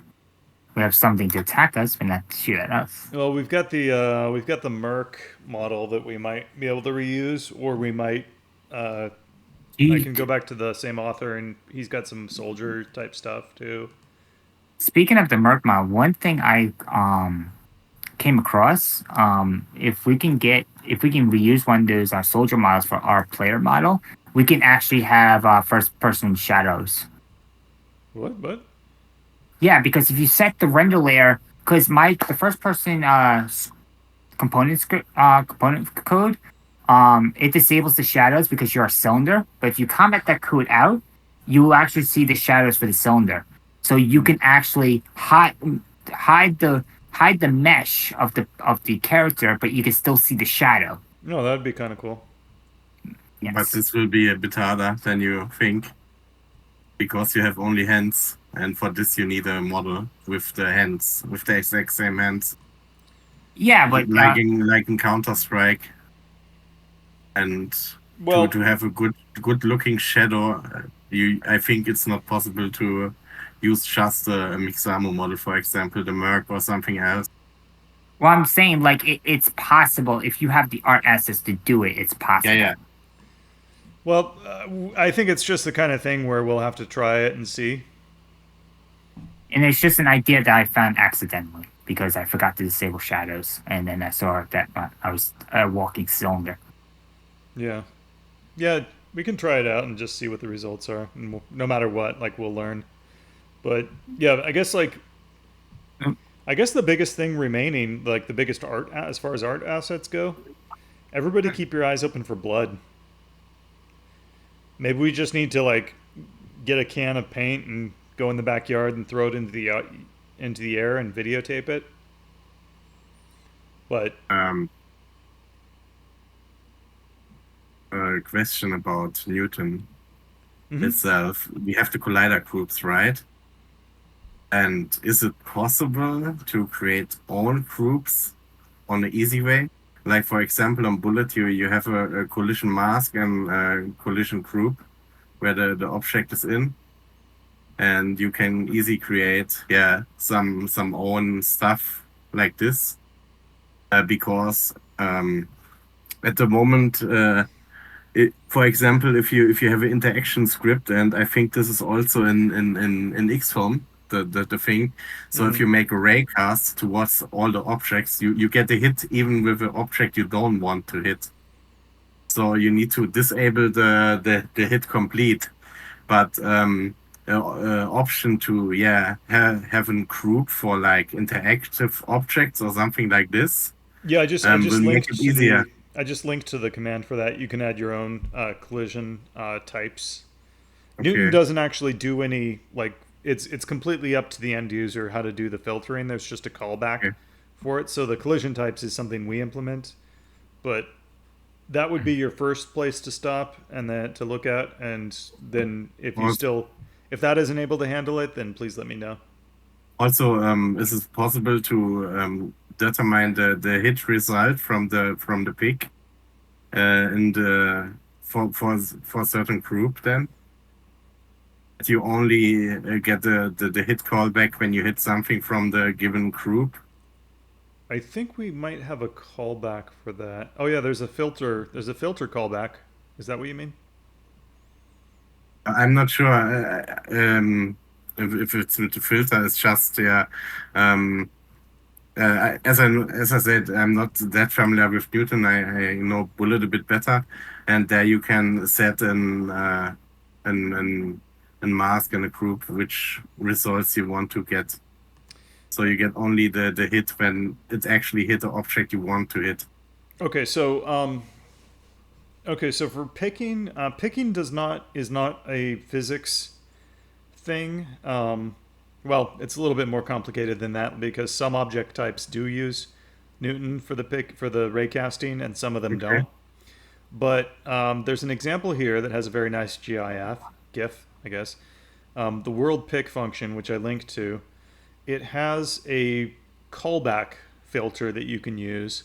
And what you can do is, if one way to use that is inside the callback filter, you can say world get collision response, I think is the name of it.